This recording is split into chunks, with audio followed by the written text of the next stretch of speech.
Chapter 101. The invisible strings moved throughout the city, creating invisible eyes everywhere in the shadow of the night as the source of the strings stood atop, looking down on everything, with the dark purple crow doing the same.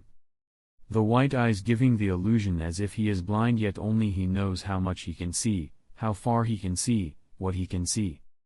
Only he can see the strings that move to his wishes, manipulating what he wants, changing events to his liking, which in return changes the future. A future he can see through the pitch-black eye on the dark crow. He looked at the events play out, only interfering with when feels like he needs to, manipulating the events to lead to the future he wants, making sure nothing goes out of line. A gleam of interest appeared hidden deep in his blank eyes as he looked through space to see one of his reasons for coming here. A short and stocky woman wearing a hat hiding her balding head but allowing the remaining hair to fall down her shoulders. Her front teeth are pronounced and protrude much like a rodent's. Her attire is simple and is hiding most of her skin. Melody, the victim of what is called Satan due to listening to a single movement of the violin solo part of the Sonata of Darkness, she was deformed, leading to her current appearance. He looked as the underground auction began and the spiders started killing all the guests, yet found no valuables due to the dons anticipating their move. He watched as they exterminated the shadow beasts, the line before the final line of defense to the dons, the last line being themselves. He watched as Uvagin was captured by Kurapika and as Uvagin was freed by the spiders, swearing his vengeance on Kurapika. It was at this point he received a phone call, which he answered. Yeah? We just received 2 big requests, one for the Mafia Dons and the other for the Phantom Troop. Are you participating? Directly informed Silva. Sure, I'll take the one against the Mafia Dons, and by the way, I'm already in York New City, I have something to do here, so. Casually answered Yasuo, already expecting the call. Okay, don't start yet until we arrive. Illumi will be taking Kalito with him for his first mission, so wait until they arrive and start, but don't finish the job too fast. Let Kalito learn from you too. Instructed Silva before hanging up. The anomaly closed his eyes in a state of absolute stillness above the high building. The light wind failed to even move his clothes even slightly, as if there is a barrier getting on its way. Even with his eyes closed, he can still clearly see, so he watched as the silent auction starts. The auction where all the valuables are, yet the spider managed to find its way to them by the time the Zoldycks set foot in the city. Every Zoldyck setting foot in the city would have caused panic throughout the city if it was known, but it's a family of assassins. Yasuo slowly took a deep breath, something he rarely does, as he started falling from the tall building, a free fall, and this time he allowed the air to make contact with his skin. The air that pushed his hair upward as he fell until he didn't anymore. Until he disappeared, going through a portal that appeared in his falling direction and disappeared directly after. He appeared through another portal with all the momentum he built over the long fall disappearing thanks to his control domain. Hi, he greeted Illumi and Kalito that happened to be walking through an uninhabited alley with no one in sight. Illumi didn't seem surprised that his brother appeared next to them, even though he still didn't tell him his location yet, as if it's a normal occurrence to him, but the same couldn't be said for Kalito, who looked stunned as it's his first time seeing Yasuo's ability. Father didn't tell me everything about the job, so care to explain? Asked Yasuo, who created another portal and signaled for them to follow after him, and they did, appearing in a high-class hotel room. Only then did Illumi start explaining. It's simple really, it doesn't matter the method, just exterminate the Dons as soon as possible before father and grandfather finish their job. I will also use my ability to manipulate them and cancel the bounty on the spiders and also start the underground auction. What about Maha? He changed his mind and didn't want to come, so it's just us. Yasuo nodded in understanding as a portal appeared beside them, in which they went through, appearing in an empty room. We're inside the building there, and so since this is kind of an educational mission, let's let Kalito take care of the weak ones. What do you think? Illumi nodded. That's what I was thinking as well. Yasu smiled, looking at the nervous Kalito as he started patting his head. Well, you're the leader in this mission, so leads however you like, as long as we efficiently finish the job. Up for it? Calato nodded seriously, trying his best to hide his nervousness and embarrassment, not used to anyone except his mother patting him. I definitely can. Good, then start. Only now did the nervousness leave him a bit as he asked, are we on the cemetery building or another building? And which room are we in? Yasuo crossed his arms together, answering, the cemetery building on the 30th floor. As for where are they? Well, it's up to you to find out.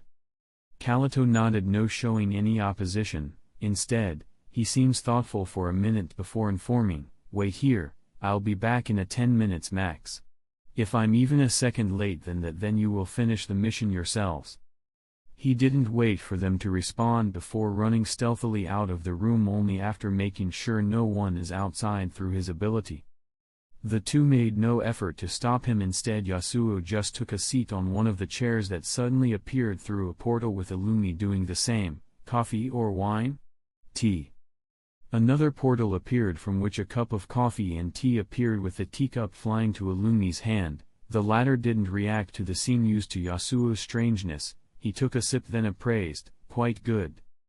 Only for several other portals to appear next to Illumi, though these ones are only big enough for a bullet to go through or needles, and Illumi did just that, sending several round needles through the portals, with 2 needles going through each portal. The scene played out naturally, as if they understand each other's abilities and intentions to heart without the need to speak. They just drank in silence until Yasuo asked, did you use your ability on Killua? Illumi seemed confused hearing the question. Yeah, I put a needle to force him to avoid or escape any signs of danger. You already know that, right? Yasuo nodded, explaining, I know, but that's not what I'm asking about. Did you add any hints about Aluka? I expected him to contact me to meet her, but he never did, like he doesn't know if she exists, so care to explain? That seems to trigger Illumi's memory, seeing the light in the darkness, though he doesn't consider it a big deal. He still answered. Yeah, I also added a hint to ignore her existence. He is already too emotional, so I felt like if he made too much contact with her, he will become even more so, but it didn't matter as he turned out like this either way. Why do you ask? Do you want me to cancel the hint? Yasuo shook his head. Nah, I was just wondering, if he takes the needle out himself then it's good for him, else it doesn't matter unless Aluka asked. Illumi shrugs his shoulder as he made a call using the Zulk's personal transmitter, saying, the job is done, thereby their request is invalidated. On the other line, Silva's face couldn't help but twitch. That fast, huh? We still didn't even reach our target. You did let Calato gain some experience, right? He is gaining experience now, so don't worry about it, after which he hung up.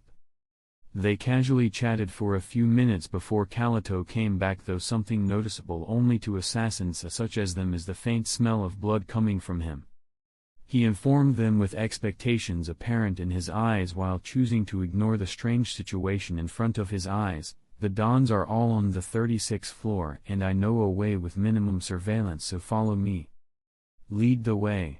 They then followed after him, not making any move, as he silently killed any guard he caught sight of, while they just looked at this with a hint of amusement in their eyes. Chapter 102. Lead the way. They then followed after him, not making any move, as he silently killed any guard he caught sight of, while they just looked at this with a hint of amusement in their eyes. Calato acted as the guide and the bodyguard, guiding them through the least secure areas while also avoiding security cameras. The Mafia guards were no obstacle to him, as he easily silenced them without them even being able to react. After all, even with how young he is still a Zoldyck, one that knows Nen and learned from another manipulator, Kiko's lick. So while he just created his ability not long ago, that's more than enough to stealthily kill non-Nen users without much trouble, as long as he stayed undetected. And he did, reaching the 36th floor in less than an hour, though Calato noticed the peculiarity of this floor. It's too silent and empty, making him frown and start doubting the information he got after torturing several guards until he made sure yet such an important floor is empty, as he noticed no guards in the way at all. The information must be correct, or at least they think it's correct, so was I found out. But how? Could it be a Nen user? As he thought of this, Calato brought a piece of paper from the kimono's packet, a paper shaped like a butterfly. He started focusing a little bit of his aura onto the paper butterfly before crouching and closing his eyes. Then he let it go, and so it flew away, flew through the empty hallway silently as if to mimic the silent environment around it. The butterfly flew around the floor slowly, taking its time, making sure to receive any important information it can, until the butterfly came upon a door, a slightly open large door leading to what appeared to be a meeting room, the room where the Dons have their meetings. The paper butterfly as well. A paper butterfly, so it couldn't express the emotion shown on Calato's face seeing the scene inside the large room, a simple scene of the 8 Dons having a meeting. Or so it seems at first glance, because if one looked at them closely, the 2 round yellow needles on their head become apparent, and so is the blank look on their face. Almost like a corpse. Like all the other corpses around the room, bodies of what appeared to be guards, the guards that were supposed to be guarding the floor, yet they're lying there asleep, never to be awakened. Only now did the light of comprehension appear on Calato's face. Illumi and Yasuo did this. As he came to that conclusion, he noticed a portal appearing in the large room. A similar portal to the one Yasuo appeared from earlier as he walked from that portal, with Illumi following closely behind him. Yasuo looked at the butterfly and said, "Well done, it's not bad for your first job. Just walk through the portal behind you." Calato cancelled his ability, not as startled as before, then opened his eyes, looking behind him, seeing the portal in which he walked through, hearing a phone ringing in the room, a ringing coming from Illumi's phone. He answered after seeing the caller's ID. "Hisaka, what do you want? I'm kind of busy right now." On the other line, Hisaka, not holding back his curiosity one bit, directly asked, "I heard your brother is quite strong. How about you set up a meeting for me with him? I'll owe you." Illumi raised his brows and said before hanging up, "I'll call you later." He then looked at Yasuo, shrugging his shoulder, "Don't mind him, he's just weird." Yasuo didn't seem to care. Instead, he said before disappearing into a portal, "I have something to do, so I'll go now. You can handle the rest yourself, and if you need anything then just call." It was only after this did Calato ask the question on his mind, "We just came to the city today, so when did you guys finish the job? When you left us alone in the room, what did you expect?" The client wanted the job to be done as soon as possible, so of course, we have done so. Anyway, Yasuo's sight was never focused on just one place. Instead, he focused on specific events, making sure someone doesn't see more than necessary, an event that happened not long after finishing the job. Pakinoda trying to look into Gon and Killua's memories through her ability, but he doesn't want her to get any information about him or about his family, so he wanted to make sure she only got the information she needed, information about Kurapika. Watching the series of events play out brought no questions to Yasuo's mind as he looked at the similar scene, almost the same as the one he saw in the story, which is a bit strange considering all the changes he made, but he doesn't seem to mind it. "After all, I pulled the strings, I painted a painting to my suiting to create a future I want, albeit not that needed. There were variables that could have chosen a different course of action, but they didn't, and so I see the scene before my eyes." The scene of Krollo held hostage by Kurapika as the latter let a bit of his burning rage go, yet that didn't faze Krollo one bit, nor did his heartbeat change, still like water where no current exists, ready to die if the circumstances force it so, and that only fueled Kurapika's rage more. The fire of vengeance burning deep within his eyes, a fire that if let go would lead to some terrible consequences. For the spiders and the blonde Korta clan member. The loss of the spider's head for the spiders, the foundation of the group, the most important part of the spider as well, the spider web it stands upon. But a much more harsh consequence would happen to the last survivor of the Korta clan massacre. Losing his humanity, something he values very much. The moment the spiders know the death of their leader, they'll kill the 2 hostages they have, Gon and Killua. Of course, Yasuo would interfere, saving Killua if the situation demanded, but Kurapika doesn't know that, so he'll be choosing between his vengeance and his friends, and losing the latter will lose him the humanity he is clinging to. But fortunately for him, There was someone else in the car to stop him from crossing that line, the line he can never come back from. That person is Melody, a music hunter, so she obviously knows Nen, and her ability happened to suit her specialty perfectly. As an emitter, Melody has one of the most dangerous abilities ever created if used to its maximum potential. She can channel her aura into her music, and through that, Melody can play songs with various effects. She can alleviate the listener's fatigue and cure related illnesses. When she pours all her heart into her performance, she can enchant all listeners to the point that they become completely oblivious to anything happening around them for up to 3 minutes. The ability can work on hundreds if not thousands of people at the same time, and possibly more. If she's strong enough, that is. Even if Melody's music is broadcast, and this is the most dangerous part about it. Imagine if she broadcasts her music to the whole world while using her ability, and that requires for her to have the necessary aura pull and proficiency to perform such an action. That will lead to a sequence of events destructive enough to end the lives of millions. But of course, she's too kind to have this kind of vile intentions. Noticing Kurapika losing control of himself as his eyes started to shine in scarlet light, Melody lifted her flute to her mouth and closed her eyes as she started playing a song of peacefulness and serenity, which extended its angelic hands to all the other people in the car, the driver, Kurlo and Kurapika. Though the song seems to have a much better effect on Kurapika than the rest, as if the song set him as its target, and the angelic hands delivered on their promise, putting down the scarlet burning fire within Kurapika's eyes. Temporarily. "Thank you." Simply thanked Kurapika after taking a deep breath. But no words can express his gratefulness for her action, saving him from the depth of the abyss. Kurapika calmed down and asked, "Where are the scarlet eyes?" Yet Kurlo's lips didn't move one bit, and his eyes remained closed.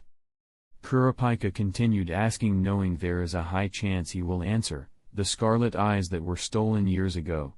"Stolen from you? You put several of the eyes on auction on the Southern Peace auction years ago, but they were stolen and you won nothing from the incident, so it couldn't be you who's responsible for the incident.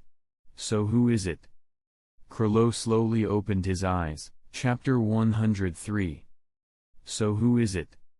Kurlo slowly opened his eyes as a smile of interest surfaced on his eyes, though only he knows the plan that he just formulated in his mind.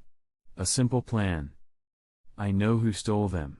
The same person who has most of the scarlet eyes," calmly informed Kurlo, getting Kurapika's complete attention. "I found out the likely suspect not long after the robbery. I just wasn't sure, and it wasn't worth it to go after them, since again, I wasn't sure. I was only able to confirm my suspicious years later." The Zulks. The chain guy's eyes couldn't help but to dilate, hearing that only for him to narrow his eyes, accusing, "You're lying. Why would a Zoldyck do such a thing, and even if one of them did it, it would be for a mission, so that doesn't answer my question." After he finished saying that, Kurapika lifted his hand, from which what looked like a metallic ball was dropped from within his clothes, connected to his hand by a chain. "This is one of Kurapika's abilities, dowsing chain?" he asked again. "Answer again." The sudden outburst didn't seem to faze Kurlo. Instead, he only continued to add fuel to the fire. "The difference being is the target of the fire, I know. I was surprised myself, and it wasn't hard to find out. Why would a Zoldyck go after the scarlet eyes, I wondered. So after my investigation, I found he is a research hunter, so I naturally assumed he found them interesting and took them." Kurlo let out a small smile. "I happened to be his target a couple of years ago, and that's where I confirmed it." "An interesting experiment," he said, "and well, that says a lot for a Zoldyck, doesn't it? You'll just need to do some little investigation to come to the same conclusion." Kurapika frowned, noticing the ball making no movements, then asked, "Name?" "Yasuo Zoldyck." A gleam of light passed in Kurlo's eyes as he answered, while thinking deeply in his mind.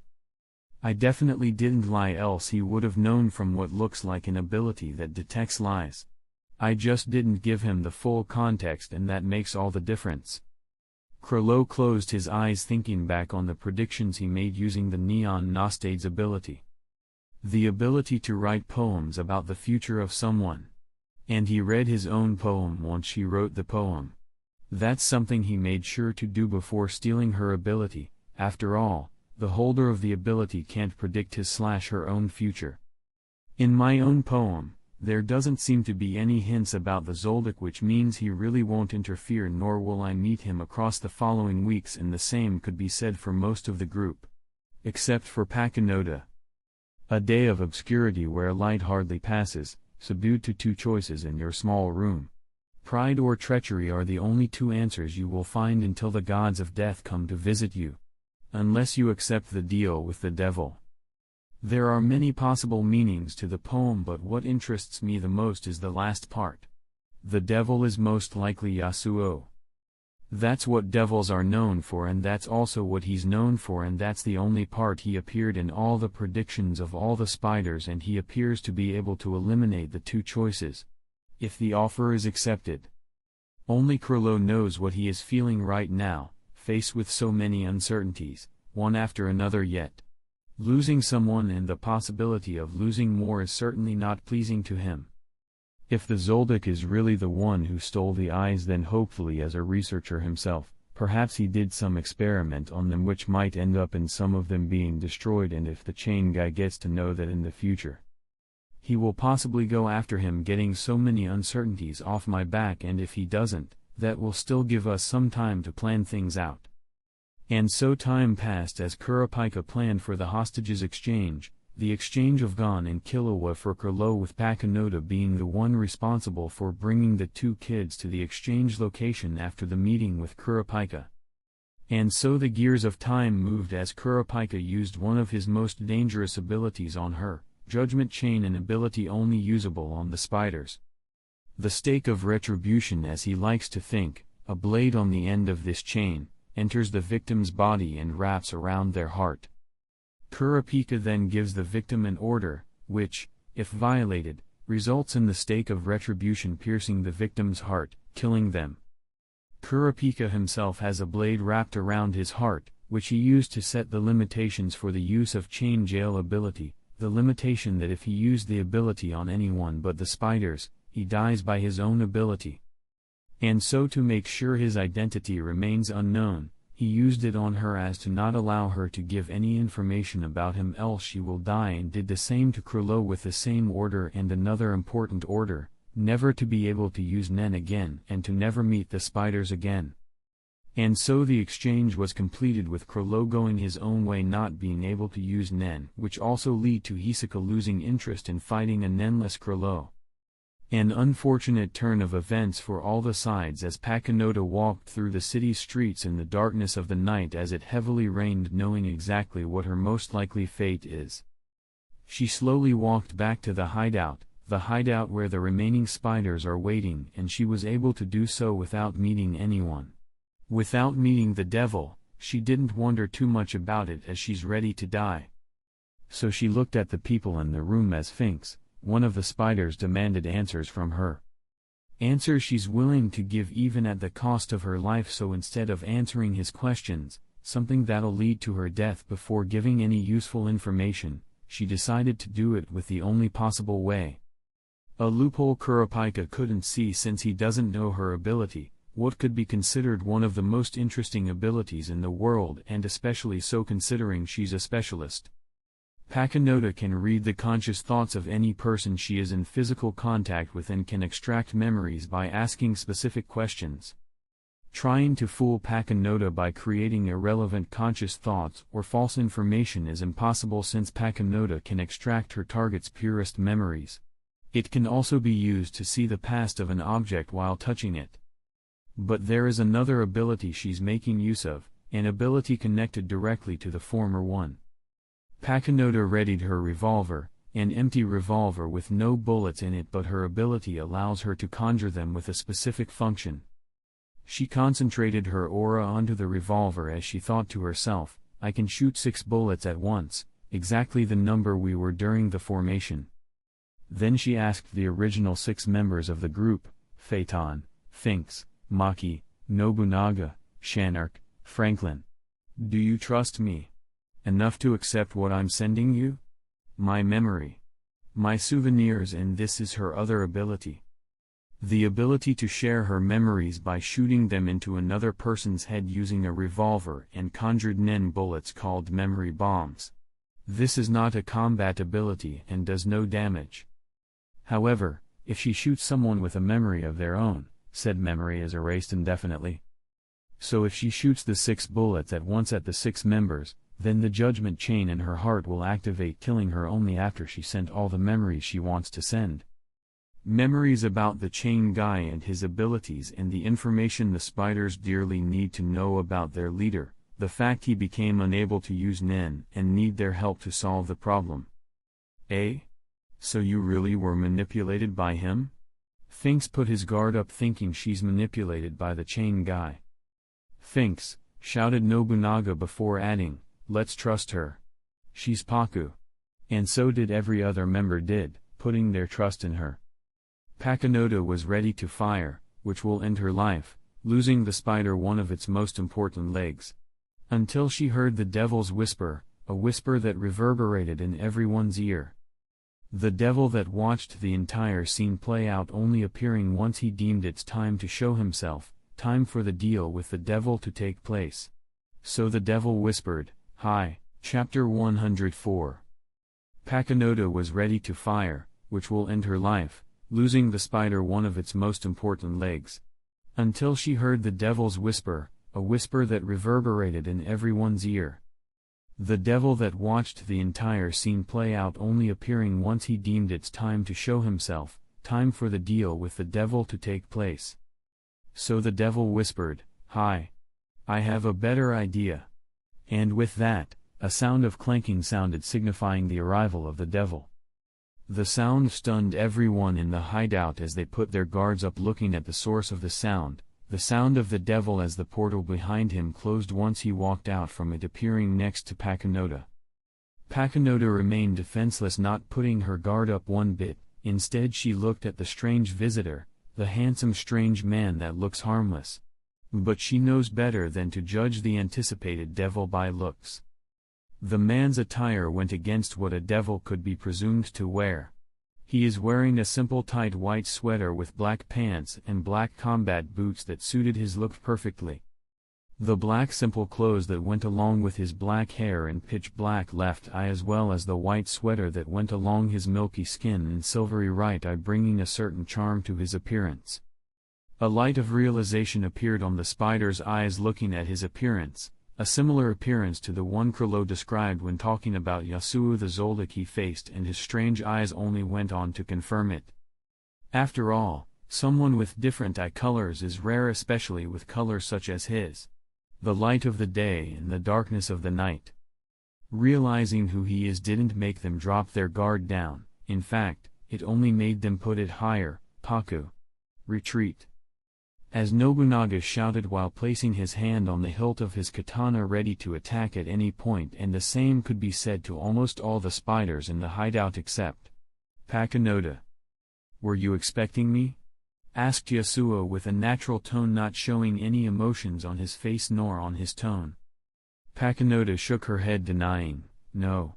I'm already dead, so putting my guard up won't matter, and Krilo already told me enough about you to know you're here for a reason. So what do you want? Are you here for Krilo for the favor he owes you? If so, he's not here." While she calmly answered, only she knows how nervous she is on the inside. After all, she doesn't want to die but has to sacrifice her life for her family. But if there is another choice, if there is an alternative where her life isn't a price, then she's going to take it. As long as the price doesn't go against her set of rules.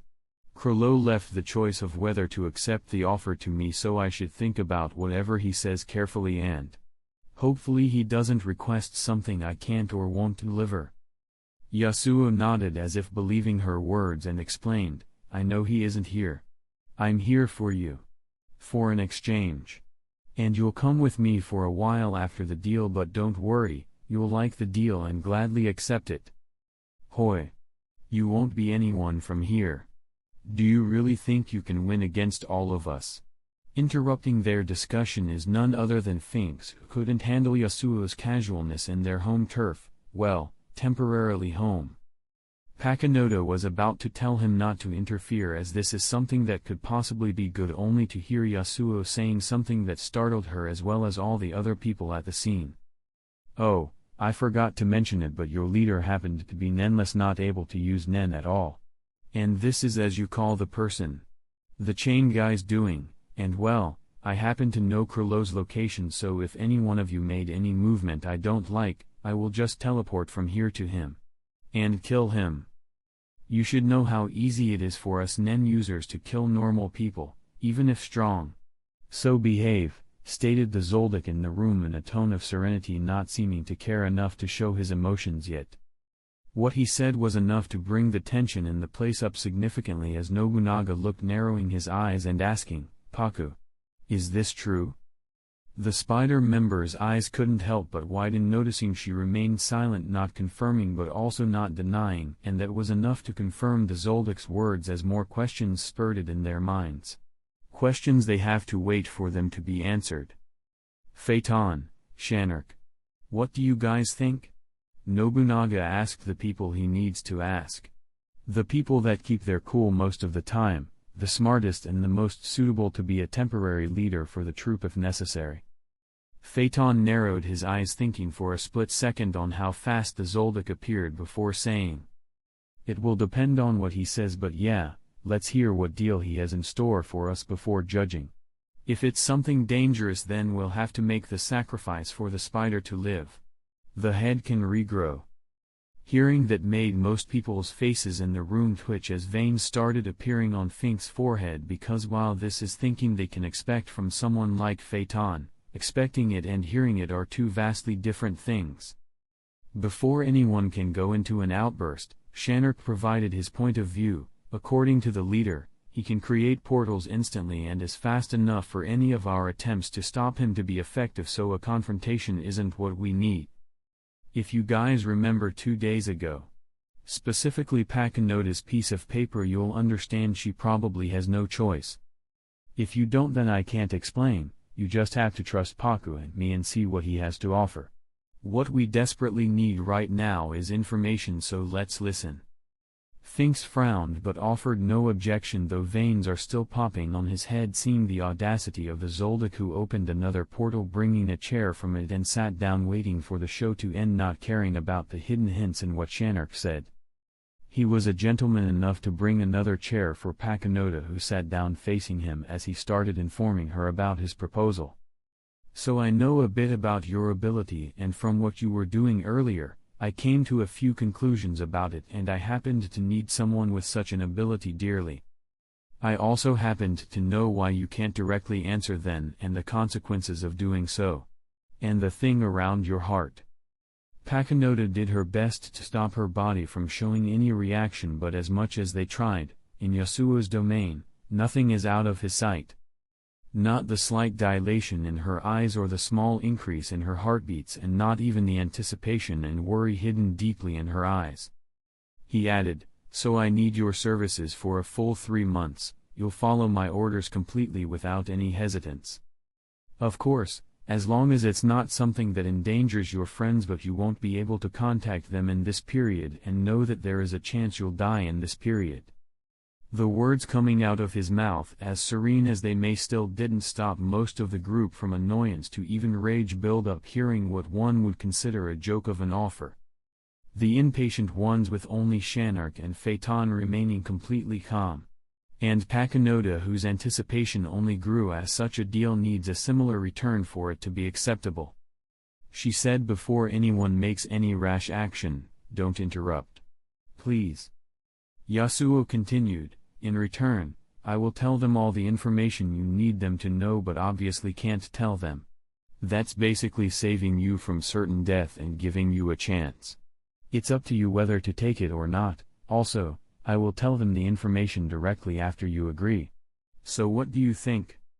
And that gave most of the spiders enough information to know the gist of things and come to a simple conclusion, and so Shanark explained for the ones that forgot yesterday's events, specifically Shizuku. The chain guy used an ability on Paku, The same ability he used on Hisoka as the leader explained 2 days ago, not allowing them to say any important information else they'll die. Only now did the light of comprehension appear in everyone's eyes, truly understanding Pakinota's strange behavior and that she was trying to transfer that information somehow at the cost of her life. Chapter 105. Only now did the light of comprehension appear in everyone's eyes, truly understanding Pakinota's strange behavior and that she was trying to transfer that information somehow at the cost of her life. Pakinota seemed in deep thought for a second before asking, "You said there is a chance I'll die. How?" "I'll want you to use your power on a few dangerous things, so there is a chance you'll die doing so, but don't worry, I won't do anything that increases that chance, nor will I kill you. If you die, it will be your power that killed you," answered the Zoldyck without lying but not going into details either. Pakinota nodded, not fully understanding what he means but getting the gist of what he wants her to do. "I don't trust him at all. But I have no choice if I want to live, and the fact that he'll tell them directly after I agree makes it easier for me to agree, so I just have to wait until Kurlo gets the ability to use Nen again." Before she could answer, however, Shizuku took the liberty to ask a question that's bugging her but not the rest of the spiders, since they still remember the answer. "You said you'll tell us the information directly after she agrees. What stop us from reneging on the deal?" The faces of the people in the room couldn't help but twitch. Even with how used to her short-term memory they are, it's still astonishing seeing it reach such a level, and Yasuo was a gentleman enough to patiently responded with a question. "What's stopping me from teleporting away and killing Kurlo easily in his weakened state?" "Oh right." She nodded in understanding as Pakinota made up her mind, and nodding as well, "I accept as long as you tell them all the information I want them to know." Yasuo nodded and directly started explaining, "The person you're looking for is named Kurapika and is a survivor of the Korta clan massacre. And well, he wants revenge, as I'm sure you concluded. After all, you guys are the ones responsible for the massacre and that's his goal." The Zoldyck paid no attention to the surprised glances as well as the confused ones and was about to continue before Shizuku again interrupted. "The Korta clan massacre? Did such a clan exist, and were we really responsible?" "It's the clan with the scarlet eyes, so yes we were," and don't interrupt again. Finks couldn't help but snap at her, though only after he explained it to her. Yasuo didn't seem to mind as he just waited for them to finish talking before adding, "The ability he used on Pakinota and Kurlo is quite simple. By controlling a specific chain that has a blade at its end to enter the victim's body and wrap itself around the victim's heart, then giving a condition or an order which if not met trigger the blade to kill the person. And that's what they have around their heart, and what's stopping them from providing any vital information about him, and also what's stopping Kurlo from using Nen and not being able to talk to any of the spiders." Nobunaga frowned, noticing a peculiarity. "Don't you know a little too much?" "How?" Yasuo just smiled, not answering until Shanark asked, "You specifically said Kurlo and Pakinota, even though just earlier I said that Hisoka, another member who isn't here currently, is under the effect of the same ability. Is he not?" The Zoldyck shook his head. "Well, he isn't. He is simply a traitor and was never a spider. All he wanted was to face Kurlo, and he met him in the exchange location, and again he is able to talk to Kurlo because he isn't really one of you. And no, they obviously didn't end up fighting since Kurlo became Nenless." Shanark's eyes couldn't help but widen hearing that, and the same could be said for the others in the room, especially for Nobunaga, as blood droplets started to fall down from the tight fists he's making, veins popping on his forehead as he shouted, "So he really sold out Uvo." Yasuo stood up, not caring about their outburst. Instead, he informed them about one last thing. "By the way, the white-haired kid you had as a hostage is my brother, so don't go after him, that'd be disrespectful. Also, Kurlo walked away directly after that since he can't meet any of you, but there is probably a solution to such an ability, and it's up to you to find out." Only now did Pakinota let out a sigh of relief, knowing everything she wanted to say was delivered and even more information than she has. She heard Yasuo saying as a portal appeared next to them, "Shall we?" Pakunoda nodded, and with a small smile she turned around to her group saying, "Don't worry, I'll definitely come back." They then walked through the portal, leaving most of the spiders with an expression showing just how unpleasant is the current situation for them. "We have to get our leader back as soon as possible," is the line that simultaneously appeared on their minds. The destination portal appeared not far from the hideout on a tall building's roof as they walked out from it, with Yasuo saying, "Before our partnership continue any further, I want you to know that lying to me is useless and will only make things worse, so unless I ask you about things related to your friends, then just answer, okay?" Paku nodded. "As long as it's not something that could endanger my group, then I'll answer." Yasuo then asked, "The ability you were gonna use before I showed up. What is it?" Paku frowned but answered nonetheless, knowing he already got the gist of what her ability is like from her earlier actions. "I can shoot harmless nen bullets, or what I call memory bombs, which have memories I want to transfer, and once the bullet hit a person in the head, it transfers the memories to the said person." A bright light seems to appear in Yasuo's eyes as a smile surfaced on his face. "That's even better than I thought. Well, let's start with our first target, shall we?" Pakunoda only nodded, giving into her fate, whatever it may be in the next 3 months, only to hear something that stunned her. "But first, I have another question, an important one. You were expecting my arrival earlier, or at least you knew there is a possibility I'll show up. How?" Before she can answer, however, he said, "I knew you lied to me earlier and you want to lie to me now, so just don't and answer." Paku frowned, saying, "I can't even if you kill me."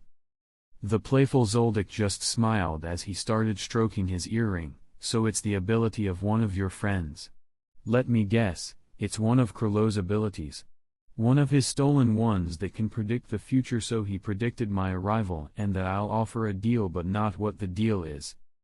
Paku's face couldn't help but twitch, finally confirming that he can really detect when she's lying. "If you knew, then why did you need to ask?" Yasuo just shrugged his shoulder, "Just testing something, and well, it appears there is another destination we need to go to."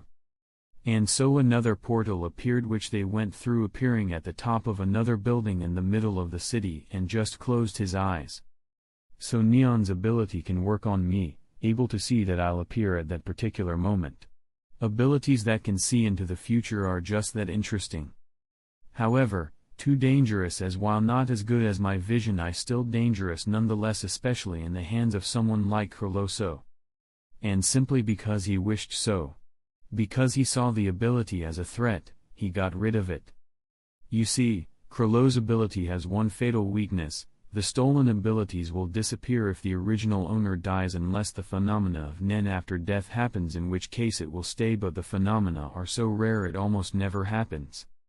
And Yasuo happened to somehow know the original owner of the ability Krolo has, the ability to write poems describing the near future which needn't exist in his work. So on a rainy evening of September 5th, the world lost a special person among the many normal ones. The world witnessed the loss of a particular person as a natural incident, but to the people who really know her, they witnessed a tragic loss for someone special, making the father of the person become even more broken than he already is, losing any hope. The hope that the special person will be able to use the ability again, only to face the hard truth as the person disappeared from within the face of the planet, with the ability on Krolo's book disappearing as well, something he will only find out about after getting his Nen back. Chapter 106. The hope that the special person will be able to use the ability again, only to face the hard truth as the person's soul disappeared from within the face of the planet, with the ability on Krolo's book disappearing as well, something he will only find out about after getting his Nen back. Yasuo opened his eyes, no mind the weird look Paku is giving him as he just closed his eyes, no moving for a few seconds after appearing here. "Well, I'm done here, so let's go have something to eat before heading to our next destination." And another portal formed, leading to a different place, anticipating the forming of another portal leading to an interesting target, though this one will have to wait for a bit. Melody was going on her day her own way, and just like any other in her new job, it was strange, to say the least. She was able to help a friend, which she's thankful for, but she knows there is no stopping what he feels inside. The fire of revenge will always burn brightly until his objectives are done, and she knows she needs to help as much as she can, and she needs to be there when his objective is done, as well as fulfilling her own objective.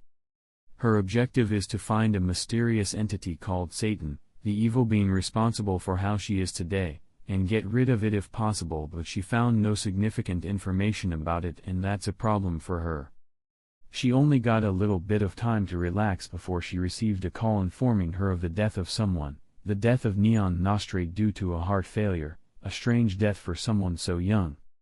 And that's exactly what she thought, yet she found nothing strange in the girl's body, nor was there anything strange around her prior to the incident. In fact, she made no contact with someone for the past few days, as her father ordered not to allow such a thing because of the previous incident when she snuck out. That lead Melody to concluded an end user's doing, the spiders to be exact. As for the reason why they do such a thing, well, her ability is more than enough of a reason for them to target her. Melody's mood soured a bit seeing the unfortunate incident. Another day on the job where deaths are nothing rare. And so the day passed, and the bright moon shone upon the city as people started sleeping, and only at this point did the devil decide its time.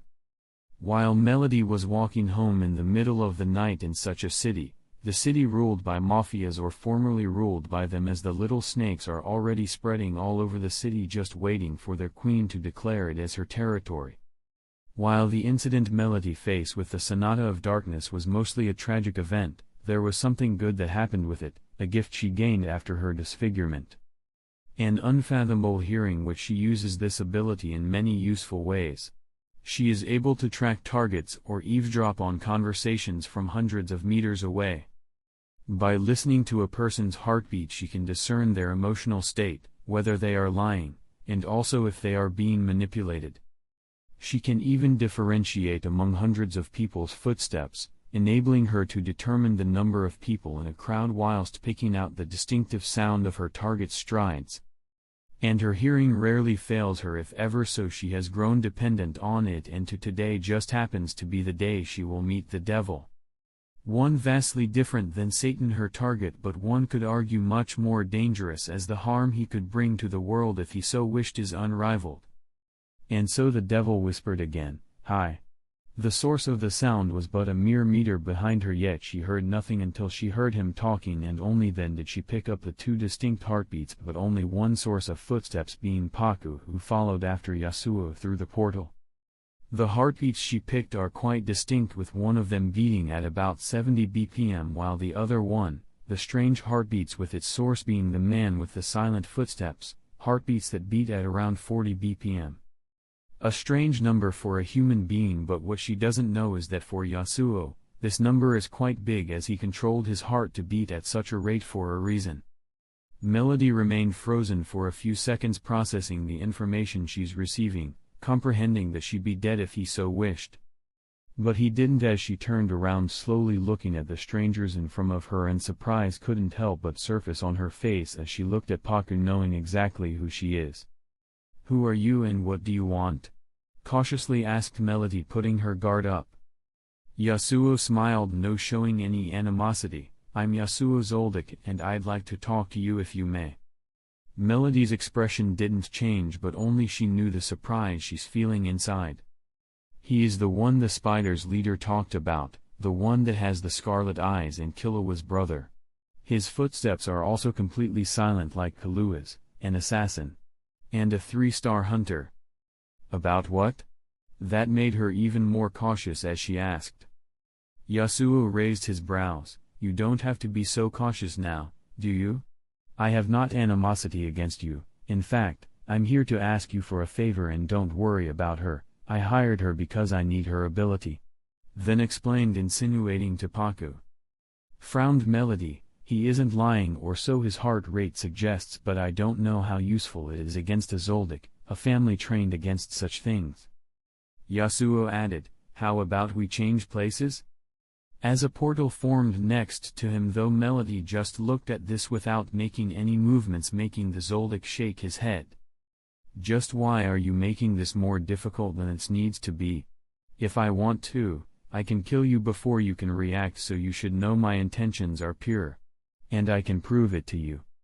And before Melody can comprehend his words, she found herself in a completely different place. What looked like an empty restaurant as she looked at the portal behind her from which the two walked from, she just looked at the mysterious Zoldyck, unable to make sense of what happened. But the same couldn't be said for Packnoda, who couldn't hold her surprise, albeit vague. She still got the gist of what he did. His ability to create portals was already too dangerous, but after seeing what he just did, it just became a whole lot more dangerous. She saw as he formed a portal instantly, a portal which actually started moving at an incredible speed, looking as if it teleported, and with that, Melody disappeared. Disappeared once the portal enveloped her, appearing from the destination portal instantly. "Please have a seat," said Yasuo, and only now did she accept the offer, not showing any further caution. Instead, she took a seat and asked, "What could someone like you want from someone like me? I believe I don't have anything that could interest you, right?" Yasuo took a seat as well and smiled, hearing that. "That's where you're wrong. You have something that interests me quite a lot. Your memories." Melody frowned, no understanding what he meant. So he added, explaining, "Not long ago, I received a piece of information about you. About how you became like this, your disfigurement I mean, so I did some research, and as you might know, I'm a research hunter and I happened to be quite interested in the incident you faced." Only now did Melody nodded in understanding, knowing that someone with as much influence as him won't find it hard to find almost everything about her, especially since she has been investigating anything she can about the incident and the thing responsible for her current state, so some like him is bound to be able to trace the footprints to her. "What is it that you exactly want to do with the information?" "I just want to. I'm just curious, you could say, and I might try to hunt whatever it is that's responsible, since that sounds interesting." Simply answer the Zoldyck, though only he knows whether that's truly what he wants or not. Melody seemed thoughtful for a while before she asked, "Okay, what do you want to know? How about you start with the incident?" And so she explained in full detail about the night the violin piece called Sonata of Darkness was played. Yasuo asked with interest apparent in his eyes, "Can you write the musical notes?" Melody shook her head, though for a different reason. "I don't know and I won't risk finding out." Yasuo nodded, "I thought so. And well, you know what to do, Packnoda, right?" Chapter 107. Melody shook her head, though for a different reason. "I don't know and I won't risk finding out." The Zoldyck nodded, "I thought so. And well, you know what to do, Packnoda, right?" Suddenly Melody's eyes widened as she noticed she can't move and felt like there is something invisible tied around her body, not allowing her to move any part of her body, though she can move her mouth. So she asked, not that fearful, the situation not scaring her that much, "Just what do you want to do?" "Don't worry about it, it's not anything dangerous for you. Read her memory regarding the incident and you should know the possible danger of doing this, right?" ordered Yasuo.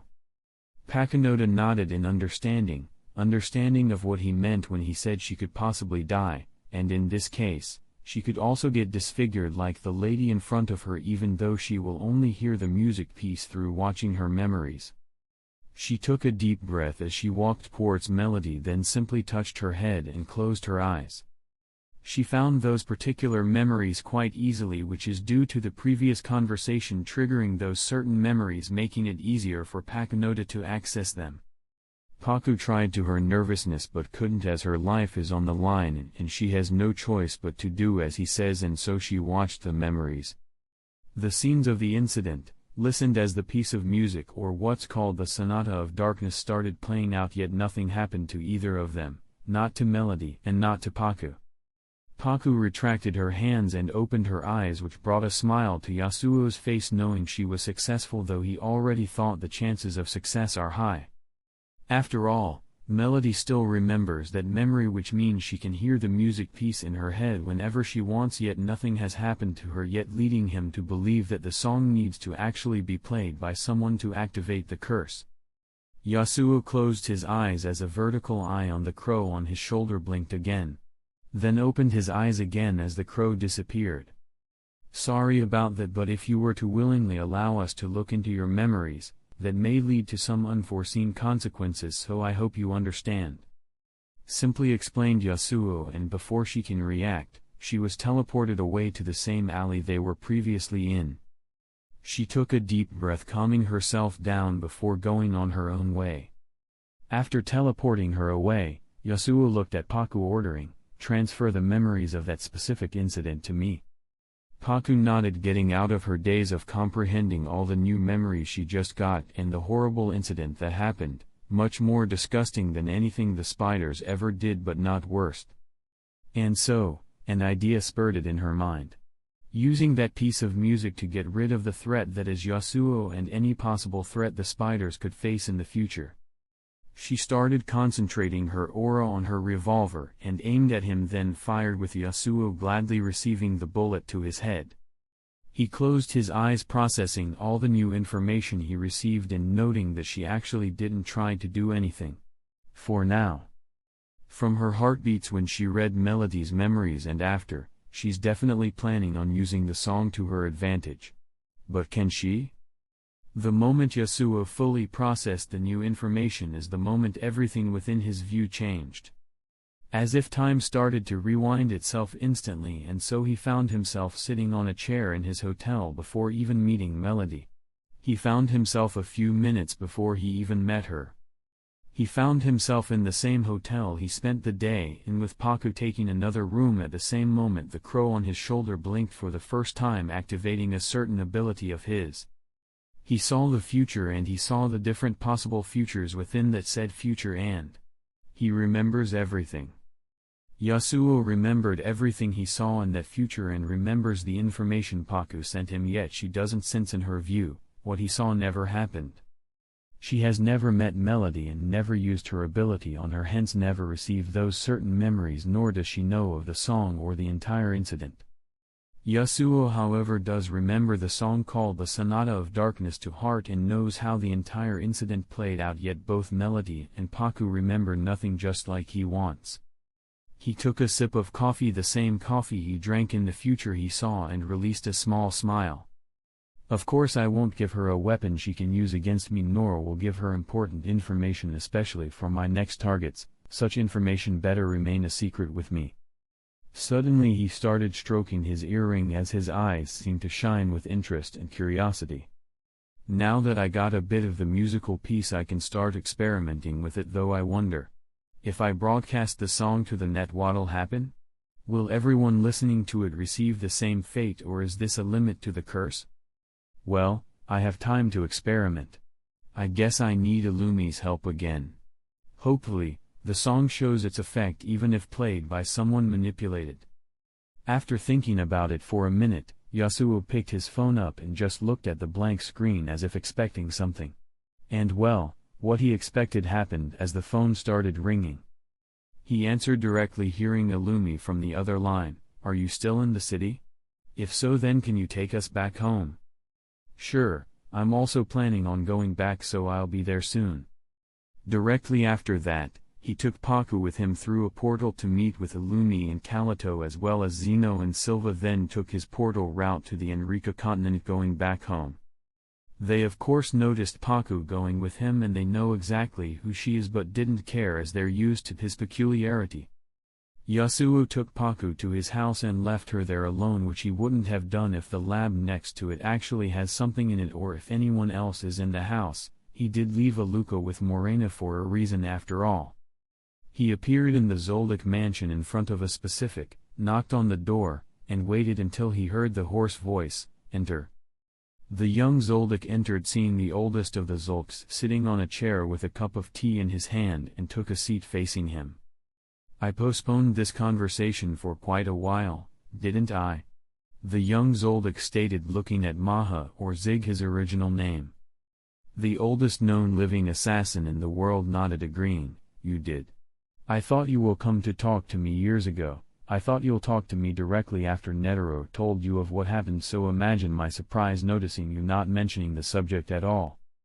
"Well, I had things to prepare, else talking to you would have been useless now, wouldn't it? It would be useless for your methods whatever they are, but not for my method. It's unfortunate for my feelings that a Zoldyck such as you were born, but I'm glad that happened, as my method is, well, there are quite a lot of variables in it. I wanted to make up for my mistake and redeem myself, but... Zig closed his eyes, slowly explaining with a hidden relief deep in his heart.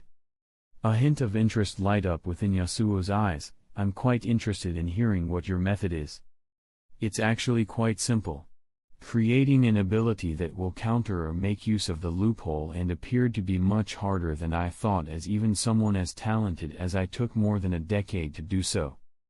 And we might be talking about slightly different things. And you were able to do so. When? Asked the young Zoldyck, ignoring the last remark, knowing full well what the old man is talking about. Not long before Aluka's birth. But it's quite restricted, so I made sure to use it only when necessary. Your method, what is it? Explained Zig before asking.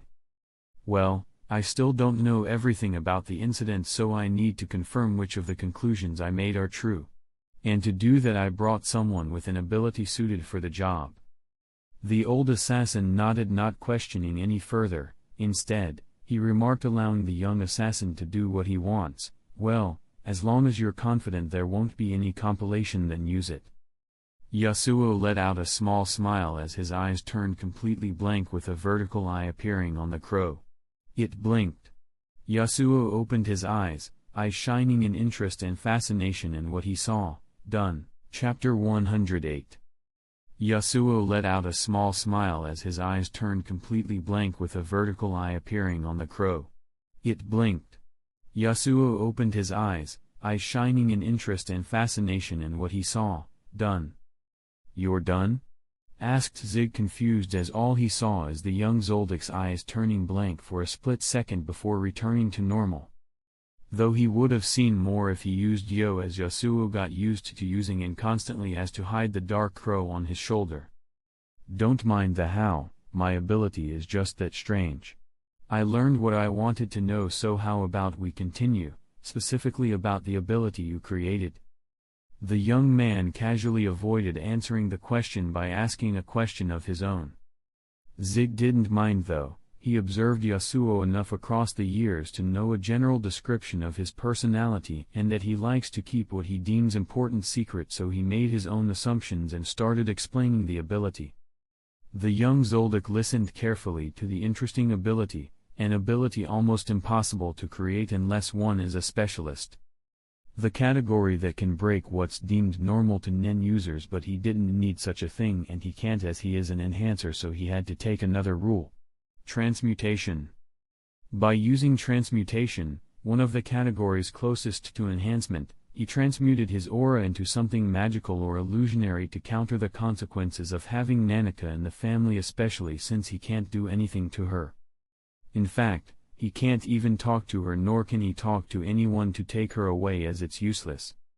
The repercussions of Nanika's power, from what Yasuo saw, are just that dangerous. The more it's used, the bigger the repercussions become, and they will fall upon everyone connected to Nanika, so sending her away is useless, specifically the ones connected to her host by blood and emotions. And let me guess, the cost of using it is your lifespan? Guessed Yasuo, and his guess is correct, as Zig nodded directly after and asked, so what is your solution? Yasuo thought about it for a bit. Well, you didn't know how its power will work before you created the ability, but I do, and as I'm sure you noticed with your ability, the repercussions happen only when her power is used, right? Yes, small wishes don't have that much of an effect, but the bigger ones are quite consuming, especially a specific kind of wishes. Years ago, a bit before you knew of Nanika's existence, I noticed strange activity in my ability, so I headed to the source, and that was the first time I saw Nanika, so I continued to observe whenever she appears, and there is something interesting I noticed. Against what anyone might think regarding her healing ability, since such wishes don't make the next requests more difficult, it's actually the most costly, as the time Killua wished for her to heal a bird single-handedly surpasses the consumption of all the other wishes combined. Yasuo narrowed his eyes with his smile widening as more and more pieces of the puzzle fell into place, making the fascinating painting in his mind clearer and clearer. So healing anything has the biggest repercussions, as in changing the fate of something is costly. Then why would Nanaka's power be so supportive of such a thing as if that's its goal? Zig suddenly warned, if you're thinking of just not using her power, then forget it. Just her existing has repercussions, albeit small. It will still accumulate until our family gets destroyed. The only reason we're still here is because of me, but when I die, and I'm sure that won't take long, there won't be anything to stop our fate. The best thing I can do with my ability is stall, and you rarely using her power helped a lot. Now, it's up to you to find a solution, else I will have to use my final card. Yasuo stroked his earring with interest lighting up in his eyes. Well, leave it to me. I have a few ideas, so it shouldn't be a problem. The old man in the room nodded, coming to a conclusion. So making a wish to stop the repercussion is impossible, huh? Yes. Also, when you look at my fortune, what do you see? Yasuo's eyes couldn't help but glitter in curiosity and interest, anticipating the answer more than he ever anticipated anything else. The oldest of Zulks narrowed his already narrow eyes, answering in a steady tone as if already used to what he sees, without questioning him on why it's so.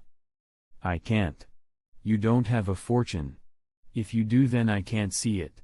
This is weird, considering how much I sacrificed to have this ability and how many vows I made to make the most out of my ability.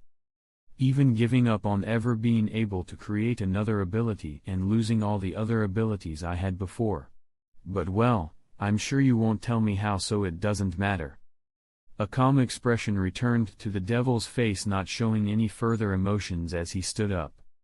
My methods might take a while, so I'll have to depend on you in that time span, and don't worry about your lifespan. I'm certain I can get more of what you already used to extend your lifespan before long.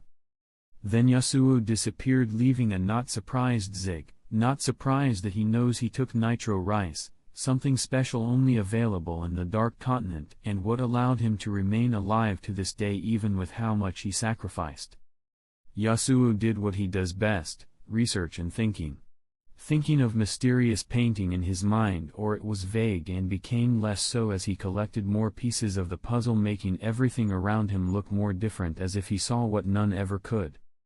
It was like a human that gained the ability to see the entire color spectrum from the visible to the invisible, and comprehended what he has begun to see.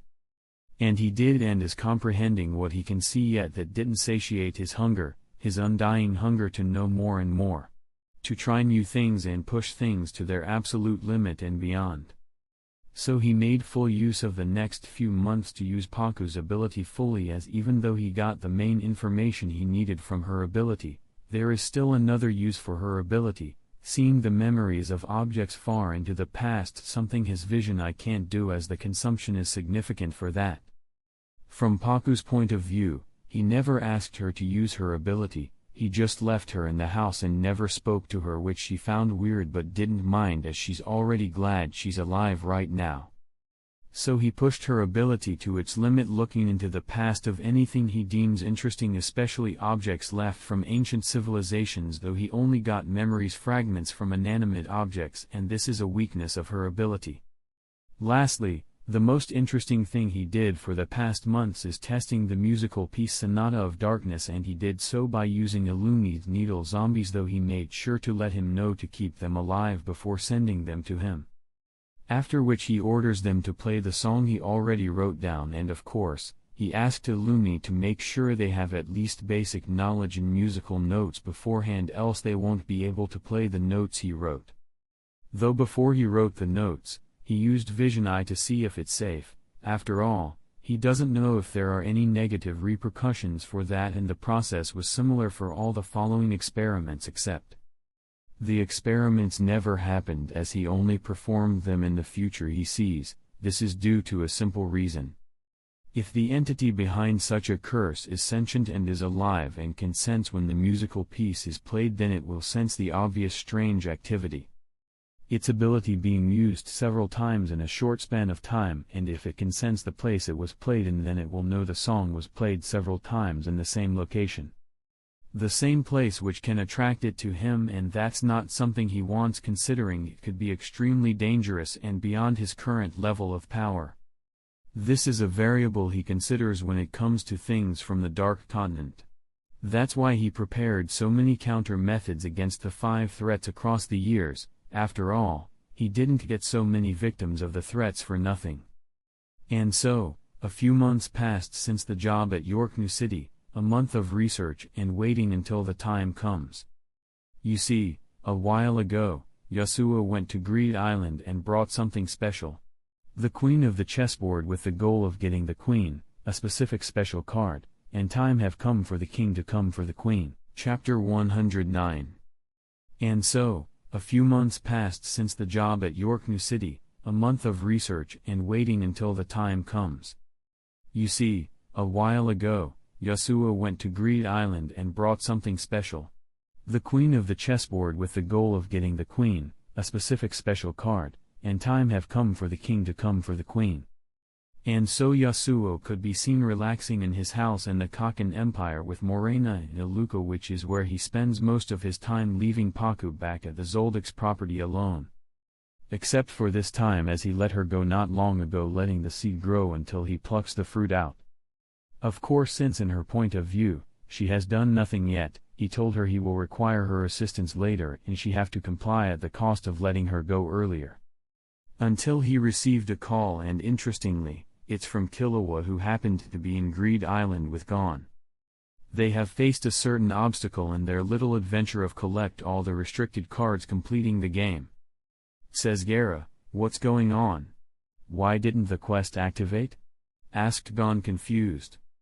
Says Gara shook his head, confused as well. "I don't know, usually the quest becomes available once we use a company card to transport to Sufrabi, yet nothing happened this time. The only solution I see is visiting the pirates and talking to them." Killua nodded, agreeing. Then the 4 went towards the lighthouse, with the last member being Biscuit, the pirate's den. After having a peaceful conversation with the pirates, they were allowed to meet their leader, Razor, one of the game masters. And well, after talking to Razor for a while, what they heard was astonishing to them. The quest was completed a long time ago. That's all I can say, the rest is for you to find out. That forced them to use certain spell cards to locate who has the card named Plot of the Beach. A card only one person can have, and the last card needed before the contest for card 0 starts, but there is an unmoving barrier stopping them from solving the last puzzle to finish the game. Imagine Killua's surprise when he saw the player's name, finding that who has the card is named Yasuo, and while it could possibly anyone with the same name or a fake name, he still considered the possibility. After all, people who are strong enough to finish the quest and assemble a team of 15 nin users to do so are rare in between, and according to his estimation of the pirates and the game master's strength, then the person has to be incredibly strong. The change in Killua's expression didn't escape Gon, who asked, "Do you know who is it?" Killua shook his head, unsure. "I don't know if it's really him or not, but my brother has the same name and I can't confirm whether it's him since he didn't put his last name, so I'm really not sure. He has to be strong enough to finish the quest as well. He is a Zoldyck and I know he and Illumi spar frequently, but I still prefer to investigate more to confirm who it is." "You're not close to him? Or is he like your other brother?" curiously wondered Gon. Killua again shook his head, refuting, "Nah, he's nothing like Illumi, but he seems to like to stay alone, as I rarely talk to him if ever." And before Killua can say anything else, he felt a mild headache that made his face twitch for a split second, but he just attributed it to all the training they've done for the past months and said, seeing Gon's concerned look, "It's nothing, he probably just likes to stay alone, so I don't know much about him." Says Gara looked like he is contemplating a few things after hearing the name and what Killua said, then wondered, "Your brother is the 3-star hunter Yasuo Zoldyck, right?" That strangely seems to surprise Killua, asking, "Wait, he is a 3-star hunter?"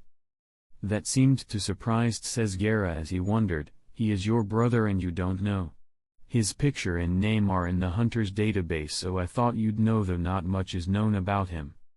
He then continued, if so, then I can scatter all the other players of our group through the island to search for information to really know whether he has been here. All of this was happening while Biscuit was just spectating from the side, not saying anything, especially after hearing the particular name. A name she knows well, so instead of helping in the search, she said she has something to do and will come back soon.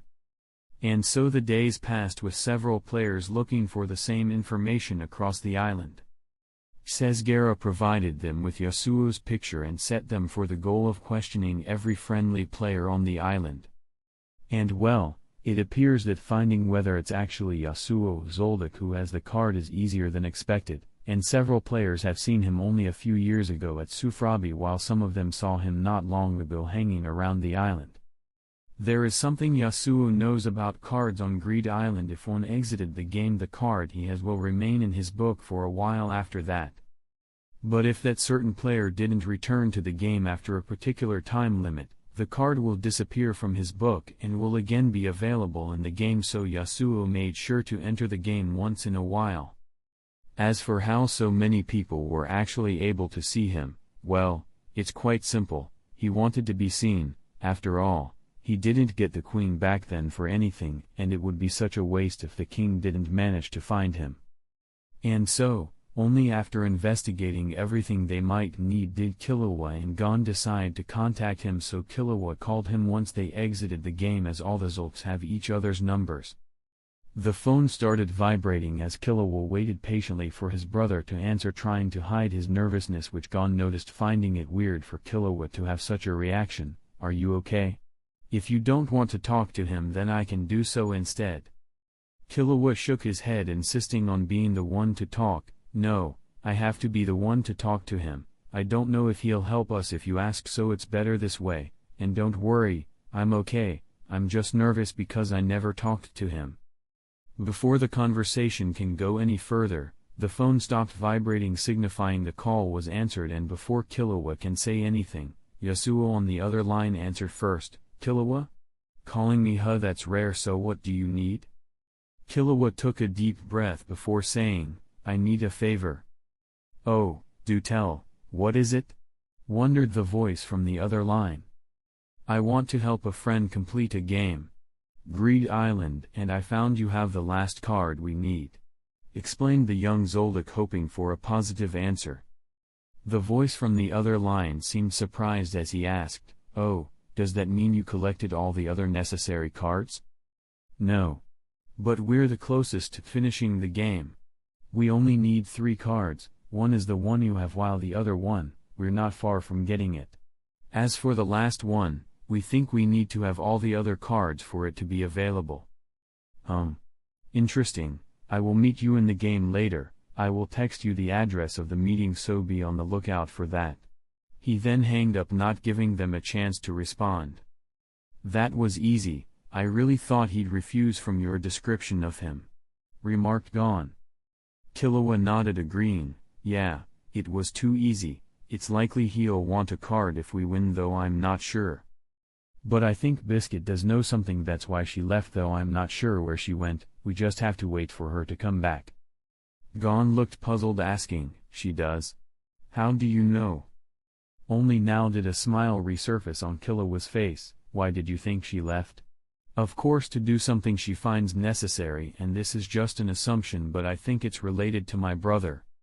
She must know something about him, or well, she just has something to do. Anyway, let's go back and get the other card while we still have time. By the end of his talk, his tone turned cheerful.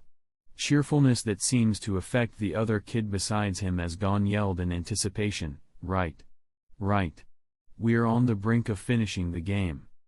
Though a disappointing look surfaced on his face a second later, it's too bad we're not the one who finished the quest. I think that's what Dad planned for me. For me to have fun with a challenge. Just like Razor said, Dad told him not to go easy on me, but now it doesn't matter since we won't face him anyway. Chapter 110. Though a disappointing look surfaced on his face a second later, it's too bad we're not the one who finished the quest. I think that's what Dad planned for me. For me to have fun with a challenge. Just like Razor said, Dad told him not to go easy on me, but now it doesn't matter since we won't face him anyway. Killua suggested, well, if you really want to, we can just despawn the card and finish the quest ourselves. The young hunter's eyes shined hearing that. Really? Are you okay with that? Killua smiled, nodding, yeah, I don't mind, we just have to convince him to give us the card, so let's go. And so the two young hunters returned back to Greed Island looking for the third card they don't have, and it wasn't hard for them to do so with the support of Sesgara until Biscuit came back. And the moment she did is the moment she called for a meeting with the two kids. Listen to me attentively, I will give you all the information I have in my opinion, then you can do whatever you want. But I want you to take my opinion into consideration. Gon and Killua both noticed her solemn demeanor, something they never saw before, so they paid their complete attention to her every word, knowing it's something important. Biscuit nodded, noticing she got their attention, then started explaining, Killua. This is about your brother, specifically Yasuo Zoldyck, so this is for you more than anyone else. She continued, noticing no change in his expression as if he already predicted this. Few in between know this, but he has some kind of relationship with the Silver Snake's leader and is most likely her lover. He didn't do much to hide this, so I don't think people care, but you should know what the Silver Snake family is, right? Killua's face couldn't help but slightly twitch and nodded, but the same couldn't be said for the boy next to him, who asked confused, the Silver Snake? Already expecting Gon won't know of such a thing, Killua explained instead of Biscuit, it's a mafia family. I don't know much about it, but I heard about it a lot back when I was still doing jobs. It's the largest mafia family in the world, and that's all I know, as I didn't bother investigating it since I never received a mission regarding it. And if what you said is true, then it makes sense, I guess. To which Gon nodded in understanding. And only then did Biscuit continued in a tone even more solemn than the last, no. It's not just the largest family in the world, it's the only mafia family currently existing in the world. That left the two young hunters stunned, especially Killua, who knows the full implications of such a thing, so he asked, wanting to confirm, what happened to the mafia families in Yorku City? I'm not sure what exactly happened, but I'm sure every one of them is dead, and that goes for all the mafia families in the world. They've been exterminated down to the lowest members too. Even their families. The Silver Snake family's leader is known for her ruthlessness and leading abilities, as she pushed the family from just a family of the Kaken Empire to what it became now. But I think your brother is involved in this somehow, else how could the family become so strong suddenly? So I think he is actually the real leader of the family. Do you understand what I'm getting at? Killua nodded, frowning. If that's true, then he either orders for such a thing to happen, or he just doesn't care if it does. And most importantly, he doesn't need for someone to be a target to kill, so I don't think he abides down by the family rules like my grandfather. I think he is more like my father and my mother. And Illumi that don't mind killing outside of jobs, so he is dangerous and ambitious. Biscuit nodded, adding, and that's also what I think. Also, why would he complete the quest and just keep the card with him, not allowing anyone to complete the game? That's something you should take into consideration, especially considering his level of influence and power. In the end, however, he is your brother, so you can use the information however you want. Killua nodded in understanding with a solemn expression, while a frown could clearly be noticed on Gon's face. The two contemplated what they should do for a while before Killua said, we don't have a choice now, so we have to meet him, and I don't know why, but I think I can trust him a bit. Probably because he has never done anything bad to my family, so I don't think he'll try anything on us. And when I escaped from home, even though I knew he was there, but I hope he won't stop me, and he didn't. I just felt like I can trust him a bit, just like now.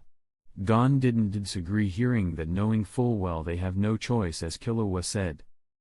Biscuit on the other hand didn't seem to trust those words, so she insisted on something. Okay, but I will be with you too when the meeting happens. Just in case, any objection? The two shook their head knowing it's their best course of action.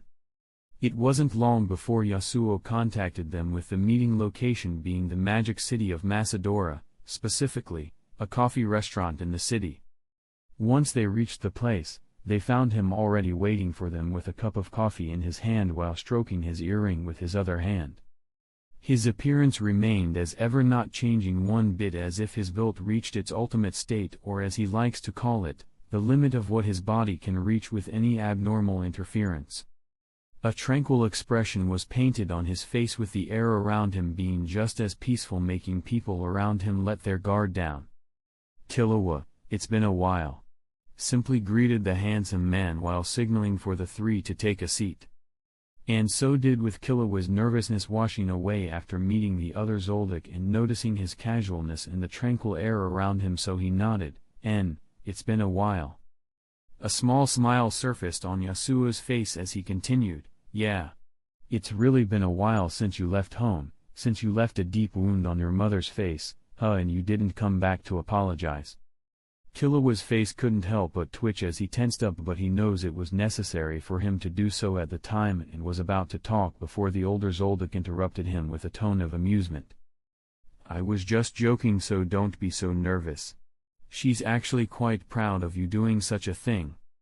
Killua tried his best not to show his embarrassment, saying, "I'm not nervous. I'm just not used to talking to you." Yasuo raised his brows in amusement but didn't mess with the young Zoldyck any further. Instead, he brought his left hand, which he was using to stroking the silver earring on his left ear, and lifted that hand in front of him which has the Greed Island ring, saying, "Look." The binder appeared floating in front of him, an almost completely empty book if not for the 3 special cards inside, cards he specifically prepared for this day. One being Plot of the Beach card, which they need to complete the game, while the other 2 are the 2 choices Yasuo was thinking about.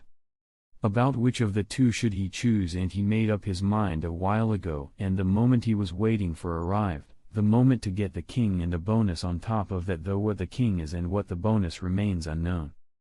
As the 3 watched his every move with Biscuit saying nothing, Yasuo showed them the card, saying, "I don't know what happens when the game is completed. If the game restarts or not, but I decided not to take the chance. After all, having 3 cards with magical abilities is too interesting to miss, so I took this card as to not allow anyone to finish the game and think thoroughly about what cards I want." A smile of interest appeared on Yasuo's face as he added, "I have another 2 cards in the book which I plan to take out of the game once I win, but I still haven't decided on the last one. Know that getting all the other cards is too easy for me, so with all this information, you can see how it's a losing deal for me to give you the card, so what can you put on the table that'll make it worth it?" Against all expectation, hearing that made the 2 young hunters let a sigh of relief, and while Biscuit was relieved as well, she didn't let that show on her face. After all, they can trust the greed of someone like him more than kindness, which will only make them suspicious. Something Yasuo expected. "Okay. Quick little break. I ran out of stuff to say. So you have 5 seconds to think about your life choices. 1, 2, 3. Okay, 5. Now let's get back into the video." Chapter 111. Against all expectation, hearing that made the 2 young hunters let a sigh of relief, and while Biscuit was relieved as well, she didn't let that show on her face. After all, they can trust the greed of someone like him more than kindness, which will only make them suspicious. Something Yasuo expected. "What do you want?" asked Gon, hoping it's not something impossible for them to do or something they won't want to do. There seems to be a light hidden deep within Yasuo's eyes as he thought to himself, so simple. Once one knows what the other think, what the other want, the complicated becomes just so simple. Then instead of answering, he asked back, "The question is, what can you offer?" Gon and Killua both looked at each other, nodding, then saying to him, "We'll owe you. Both of us." The older Zoldyck looked at the 2 with amusement apparent in his eyes. "You'll owe me? That's funny. I'm your brother Killua, which means I'm a Zoldyck.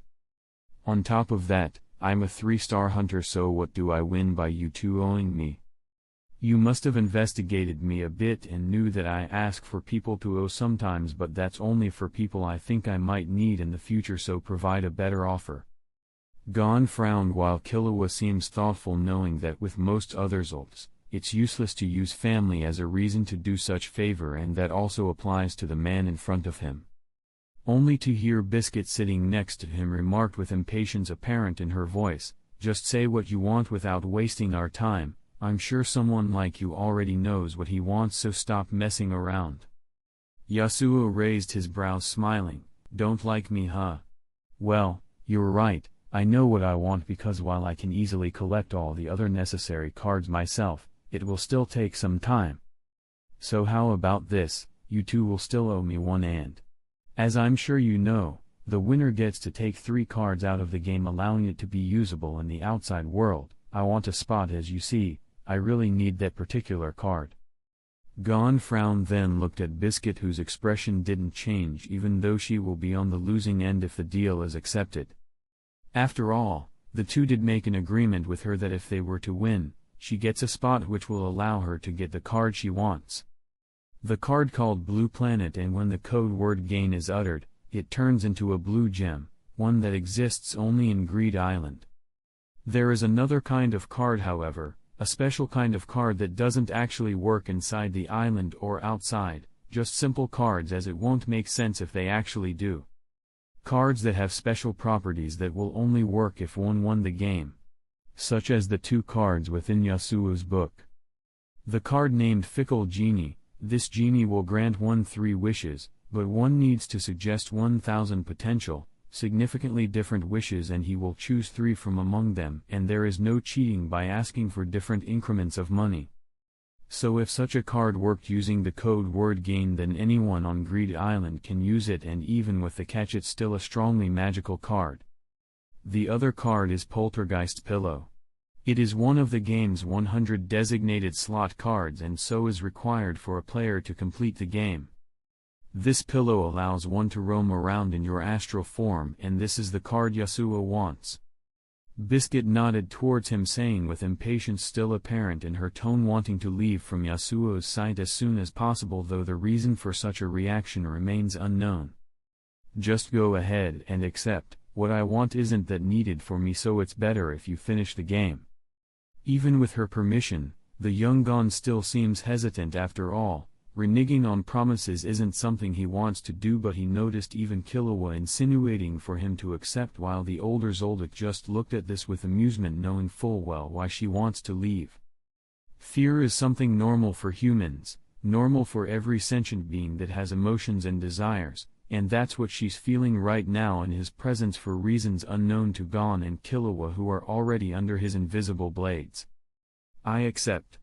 Finally acquiesced Gon, having no other choice but to do so, and the moment he did is the moment the silver long chain earring on Yasuo's left ear started shining in a green light as the ability's conditions were met. An ability he never once used, just waiting for that point in time where he planned to use it. To collect what was promised. Then Yasuo passed the card to Gon and also passed the other card he wants. "This is the card I want, leave it with you for when you win the game." Gon looked at the card stunned, and even Biscuit's face couldn't help but twitch looking at what she thinks is a useless card. The card that will take place of what she wants, Blue Planet, the rarest gem on the planet because it only exists in Greed Island, yet he wants something like that. A pillow. Poltergeist Pillow. This is what you want. Isn't it useless? Wondered Gon, curious, to which Yasuo casually answered, "I'm just curious. That's all, I'm a researcher after all." Biscuit stood up, wanting to leave after the deal was done, and Gon has done the same, yet the younger Zoldyck remained in his seat unmoving, and the two noticed, though before they can say anything, he said, "Can you please leave me alone with him for a minute? I want to talk with him." Biscuit frowned but complied nonetheless, knowing he won't try anything on his family. "Thank you for not stopping me back then," thanked Killua after the other two left. "Don't worry about it, I rarely interfere in the family business, so," simply explained Yasuo before asking, "What is that you really want to ask?" Killua nodded, asking solemnly, you must have noticed, but even Biscuit was scared of you, that's why she wanted to leave so quickly.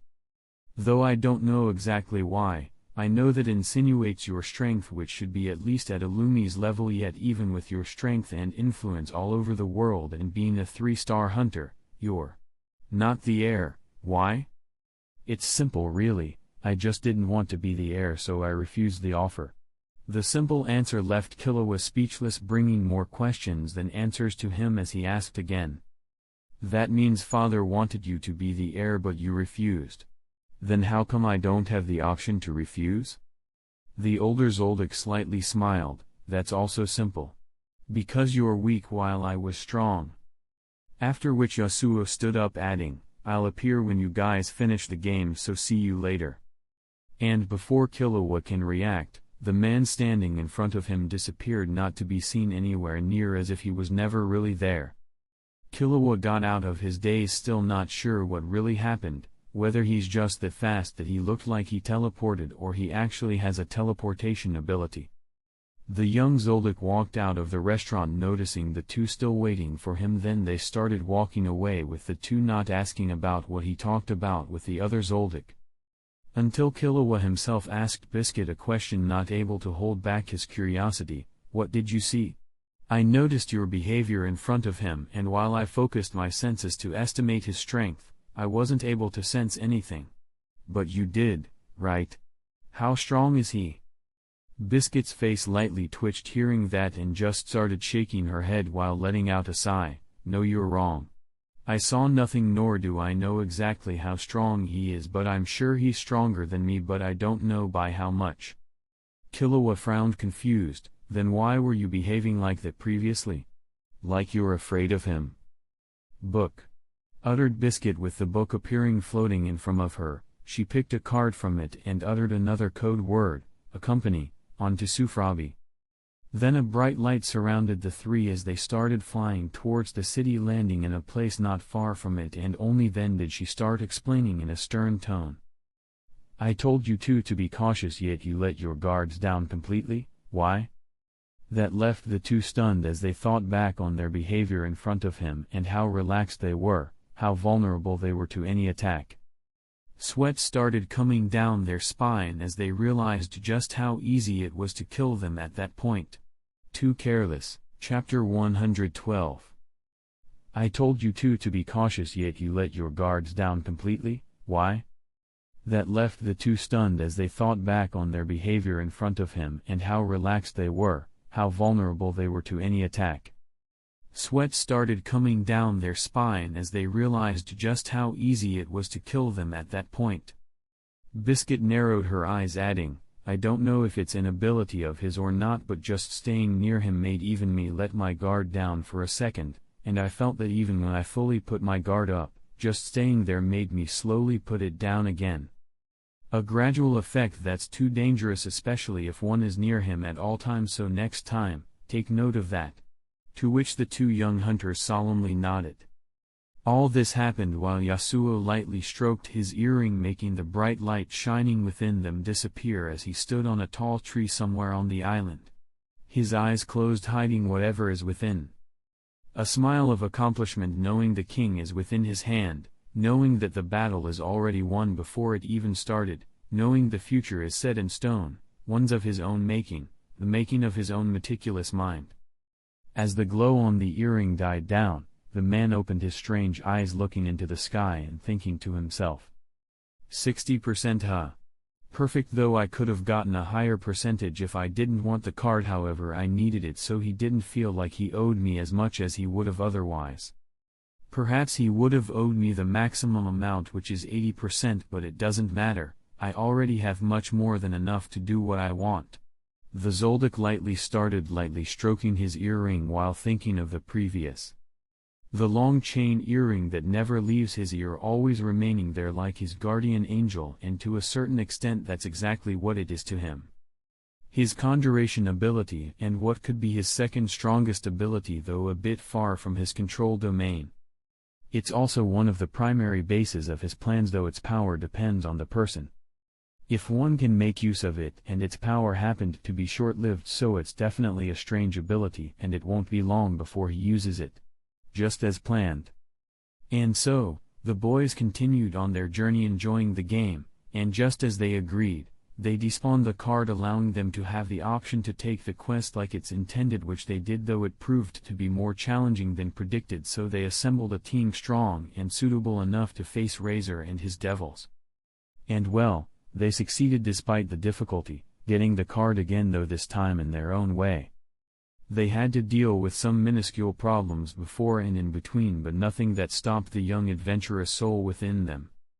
Yasuo wasn't interested in interfering with their adventures nor in spending time with the two, so he only appeared when they finished the game and collected the card and disappeared directly after.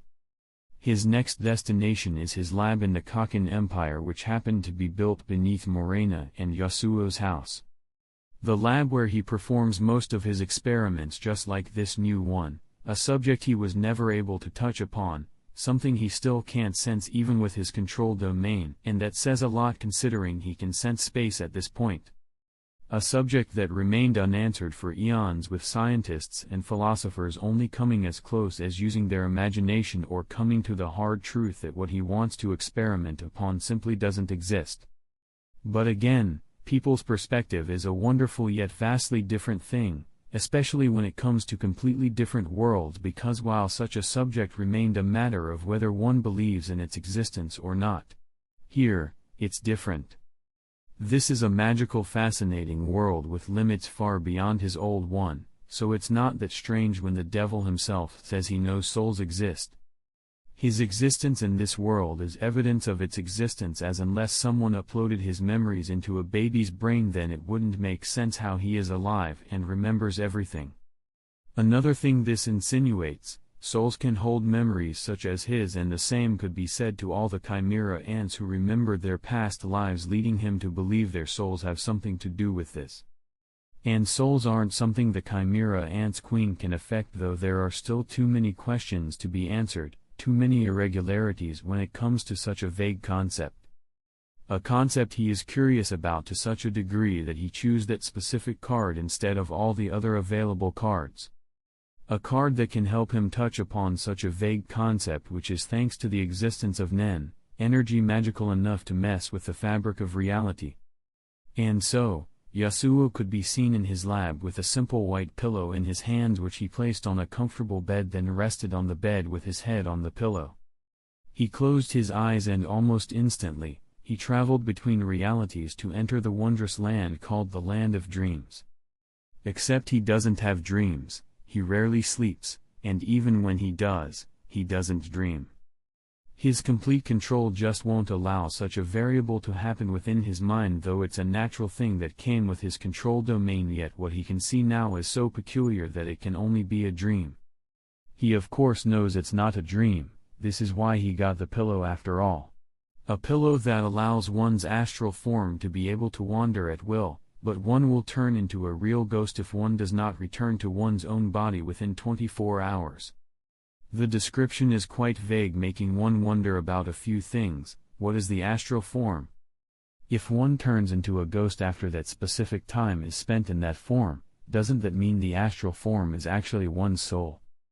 These are all questions he wants an answer to, as well as touching upon the concept of souls. Yasuo looked at the strange scene all around him, as well as the peculiar feeling he is sensing in his current form. He looked at the vacant body sleeping beneath his current form, an empty yet alive body. He can see himself slightly breathing, and he can sense and see the blood flowing through his sleeping body. He can see through his most vital ability, his absolute best creation, his control domain. A peculiar phenomenon happened when he entered this form. His domain, which his brain was always the source of, became more than it has ever been, as the vast domain split into two. The domain that surpasses a range of 400 meters split, with two different things becoming its center, while he can still sense the domain around his brain, albeit at a range only surpassing 200 meters by a bit. He can also sense another domain with the same range with his current form as its center. Another thing he noticed is his aura. While a significant portion remained in his body, he can feel another portion in his current form, albeit, as he can sense, it's too hard to control. And though he tried using his abilities, none worked, as if it's impossible to use them in his current form. He continued experimenting for a while, coming to a few conclusions. He can't use any of his abilities when in this form, and that applies to even use them from his body. Except his control domain, which he is able to use on both his body and current form, albeit he noticed the consumption and the maximum input becoming lower, limiting what he can do in such a state. Yasuo started flying around in his weightless form, gravity not affecting him one bit, his current form that appeared to be his physical shape, albeit completely purple with a dark shade all over it. He looked at the colorless yet bright world around him with interest as he flew around the city. In this astral form, the world seems so different. So colorless, as all he can see is the two colors of white and black, albeit with different shades. He looked at the people walking all over the city and noticed another peculiarity: there is a shining glow on every person in the city. A glow with different shades and depths of black and white, making him believe that every person glows in different colors, and if he can see other colors in this form, he'll be able to see what color the glow really is. Except he can see what his glow is like, just like he can see his current form clearly. Some glowing more than others, while some's glow almost completely faded. Every life seemed to have that strange glow, from the smallest of animals to plants and trees, and once something neared its end, its glow only continued to fade until it dies down, never to be seen again. Chapter 113. Plentiful of colors. All around us, we see them every day, from the simplest and the most basic being black and white, black as in the unexisting of light, the void of light, or simply objects that don't reflect white light, and the darkness within. White light is simply the combination of lights of different wavelengths, the 6 different colors that paint our world, making it more beautiful than it already is, giving that touch of green to nature, and making our world lively, filled with such colors, bringing the light within us out. There are other colors, or what's called the invisible spectrum, colors we simply can't see with our own naked eyes, but we worked our way around it to see such colors, the invisible within us, but that's a story for another time. What Yasuo focused on are the visible colors his eyes can pick as he looked down at what looked like a small island far beneath him as he floated high in the air. He looked down on the different shades of colors all around and within people's hearts. The darkness and the light the same, both were within his vision, and what he saw is that nothing is pure.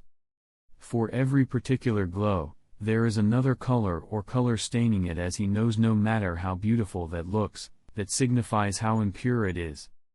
The purity of one's soul, and he has come to find out that from all the souls he observed so far, none of them were pure.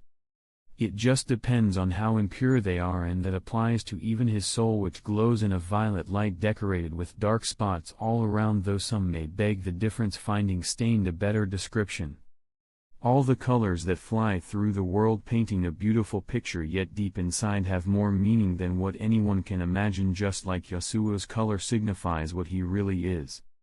What he really became as he grew, just like everyone else who gained more colors as they grew. Experiencing life in itself gives people more color, writing the program that signifies what they are, the program that describes their personality. And his actions describe his personality perfectly, as the invisible strings spread through the world, shaping it to his liking. Spread through the large island beneath him, manipulating everything within to his liking, making sure a certain event happens in the future, and for that, he needs to watch the whole island continuously to make sure everything happens the same. He changed the past, and even if that change is small, it will lead to much bigger changes down the line.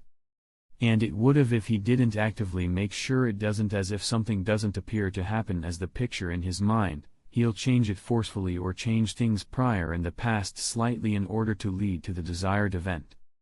An island so vast it hosts several countries within, the island where a strange life drifted, spreading its clutches to a new place. With food. Better food than she ever had, and so aspirations started to rise in her mind. Aspirations of creating a nest from which the king will rise to rule all there is to rule and be the king of all. A king such as never seen before in her kind, but to birth such a miracle, she has to get a lot of such food, of that delicious food that has the potential to create what was never ever dreamt of, but to create such a miracle she needs ants. She needs normal ants and then leaders for a group of ants who will lead them to get the food needed. As the food became richer and more delicious, the ants she births became stronger, and in return so is the food as the nest worked to get better food in preparation for the birth of the guards, the royal guards that'll be responsible for protecting the king. And so, the ant nest became bigger and bigger as their clutches spread, looking to engulf the whole island. They fed and delivered food, waiting for the day of their king's birth, the day the sun shines only to fade soon thereafter. Yasuo looked down on the island as the strings moved, something he's been doing for a while. After all, cautiousness is an important virtue of his, and so the days passed with the man teleporting between his home in the Kakan Empire and the sky high above the island. He didn't come for me yet, huh? Thought Yasuo while stroking his earring. I guess after what Krilo told him, he investigated me, but investigating me is a rabbit hole with no end. He will never ever feel like he knows me enough, nor will he feel confident against me. The more one knows about me, the scarier I become. And he knows quite a bit, just like I allowed him to, so he won't come for the Scarlet Eyes until he feels like he can win. After all, he won't risk dying to me when he has the spiders as a primary goal. Oh well, it doesn't matter much when or if he will come to me. After some time, he will become unnecessary. Yasuo closed his completely blank eyes as if blind. If my theory is right, then I really won't have a contender in the known world not far from now. Not that there was, but there are abilities that can affect me, abilities that are too dangerous, though I don't think that'll be much of a problem later. As soon as I finish the transformation. Something I wouldn't have gone through if I didn't know of the existence of souls. Yasuo again opened his eyes that returned to their normal yet strange appearance. He opened the eyes that have just looked at something far away, that just looked at a simple fight that just ended. A fight between a predator and a human, a special human but still a human nonetheless, and the predator took its time playing with the human, gaining interest in playing more, but the human lost his head. And Yasuo made sure the fight happens. Made sure to manipulate everything to lead to that certain moment where a young adventurous soul witnessed that same human lose his hand. The young soul would have lost his life if not for the other adventurous soul there that helped to take him away, leaving the grown human facing the predator. And so the hunter named Kite, the student of Jing Freaks, lost his head, meaning his life, but at least he knows he saved the two young hunters' lives, Gon and Killua. Only once that was done did Yasuo teleport back to his home, letting nature take its course. The predator named Neferpito played with its toys for a while, enjoying the process until the same point in time where Yasuo teleported. Because at that point she lifted her head, looking around while narrowing her eyes. Even with her end spread several miles around her, she still sensed no one. But she can sense something. She can sense the eyes looking at her, yet even when she focused her senses completely, she wasn't able to sense from where. She couldn't sense the gaze's source, but she knew someone or something is watching her. So she waited until the gaze disappeared before investigating the surroundings, yet she found nothing. She narrowed her eyes even more, thinking about the implications of such an incident. Someone strong enough that I can't detect from where I'm being observed, or the observer is like this toy. Has strange abilities, a dangerous ability, and perhaps there are ones that can threaten our future king. Slowly killing intent started to sip out of her fangs, awaiting a potential enemy's arrival. The potential enemy just appeared from within a portal in the middle of the ocean with a tranquil expression on his face.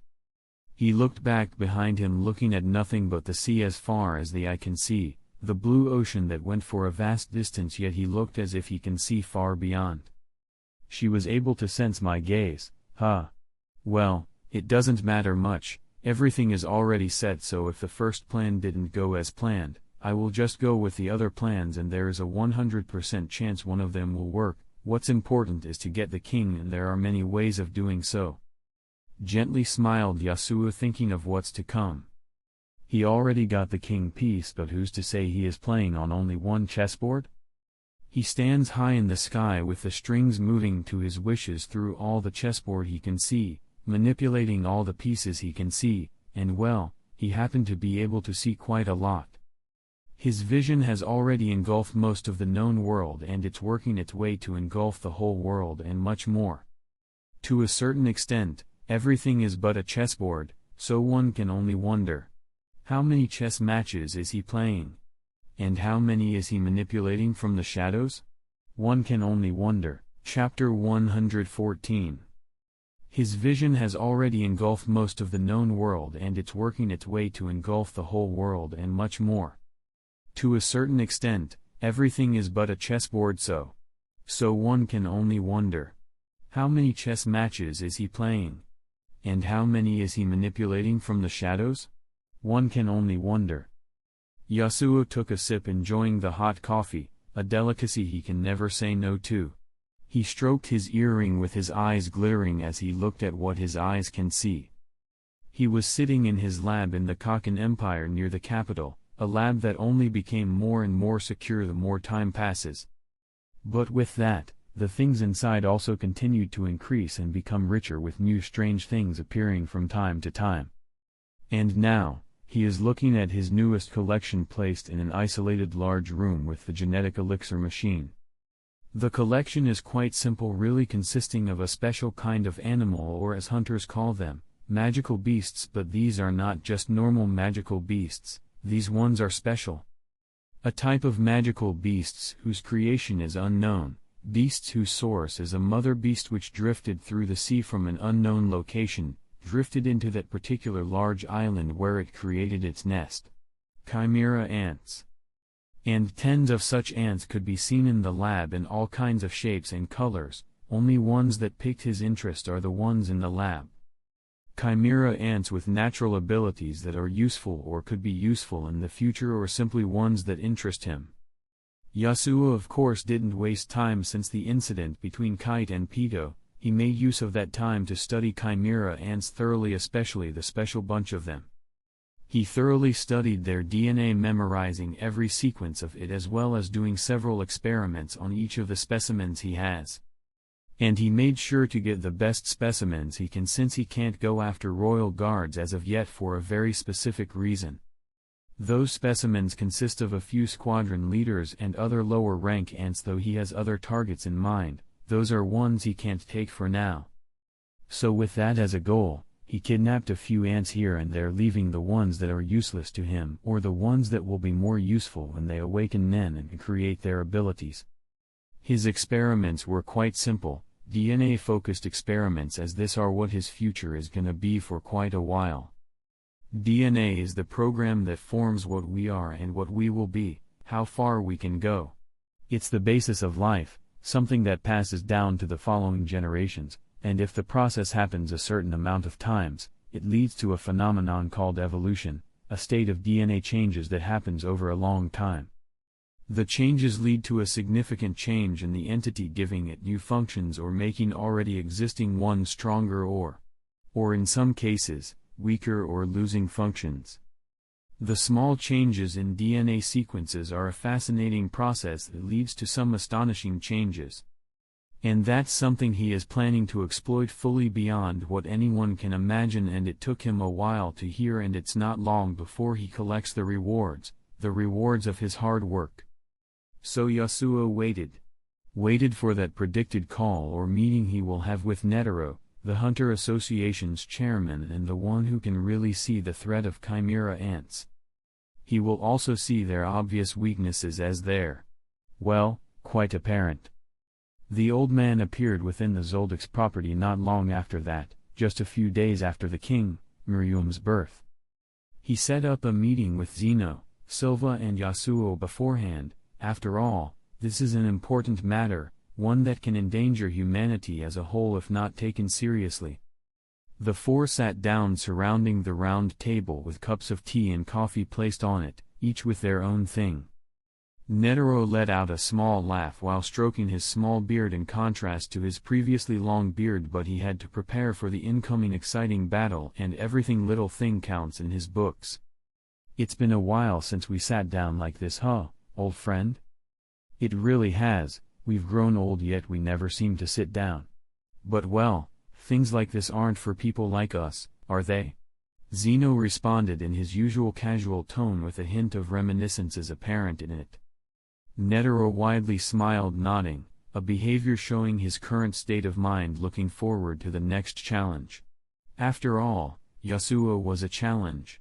For the first few days until fighting him became like an ant trying to fight a dragon. Not a dragon for size but for the infinite ways he defeated him. Netero found himself being read like an open book, the small almost non-existent patterns were found instantly. His future actions were predicted to their smallest details. And at one point, the fight became unenjoyable. Netero saw no chance of winning at all and his trump card is useless against such a person. A person with so many abilities making anything he does useless, and from those abilities is a portal's ability. If Yasuo just created a portal in the abilities way, with the latter being Netero's zero-hand ability which summons the bodhisattva that appears behind his enemy and tenderly clasps them within its palms. Then, it focuses every last ounce of Netero's aura in its mouth before mercilessly firing it as an enormous flare of unparalleled destructive power. That flare will simply go through the portal appearing from within the destination portal, which if so Yasuo wished can appear in front of the defenseless Netero simply using his attack against him, and this is only a way of the numerous ways in which he can lose but never win, as while he learns a lot facing Yasuo. It's never more than what Yasuo learns, nor will what he learns ever be enough. And he has come to accept that. So once a new challenge showed up, a challenge that could potentially be stronger than his previous one, albeit there is a huge weakness that even the new challenge seems to have, as well as most of the ants.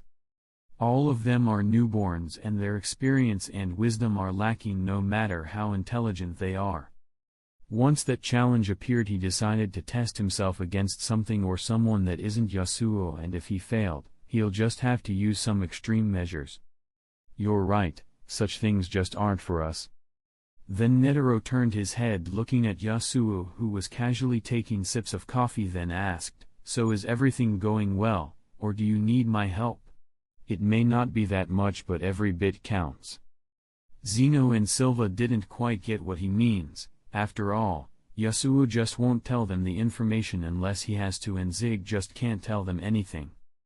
"Nah, I'm good, it's not really a problem," simply answered the young Zoldyck in the room, to which Netero nodded, understanding a bit of Yasuo's personality. Then he had a casual talk with Zeno for a few minutes, catching up. Silva just waited until they finished, knowing the Hunter's chairman wouldn't come here unless necessary, which means he has an important mission for the Zolps, and he was right, as Zeno wondered. "So, what are you really here for? It's not just for catching up, is it?" Netero slightly smiled, shaking his head. "Of course not. I have a mission for all the three of you, and it's quite an important one. I'm sure you already know of what's happening, but there is a species called chimera ants, and well, they're a highly dangerous threat." Netero continued once they nodded, confirming what he said. "The main targets are the royal guards and the king, with the latter being my target, so I want to hire the three of you. Zeno, I want you to exterminate as many of them as possible, but your main target is to make sure I have some time alone with the king."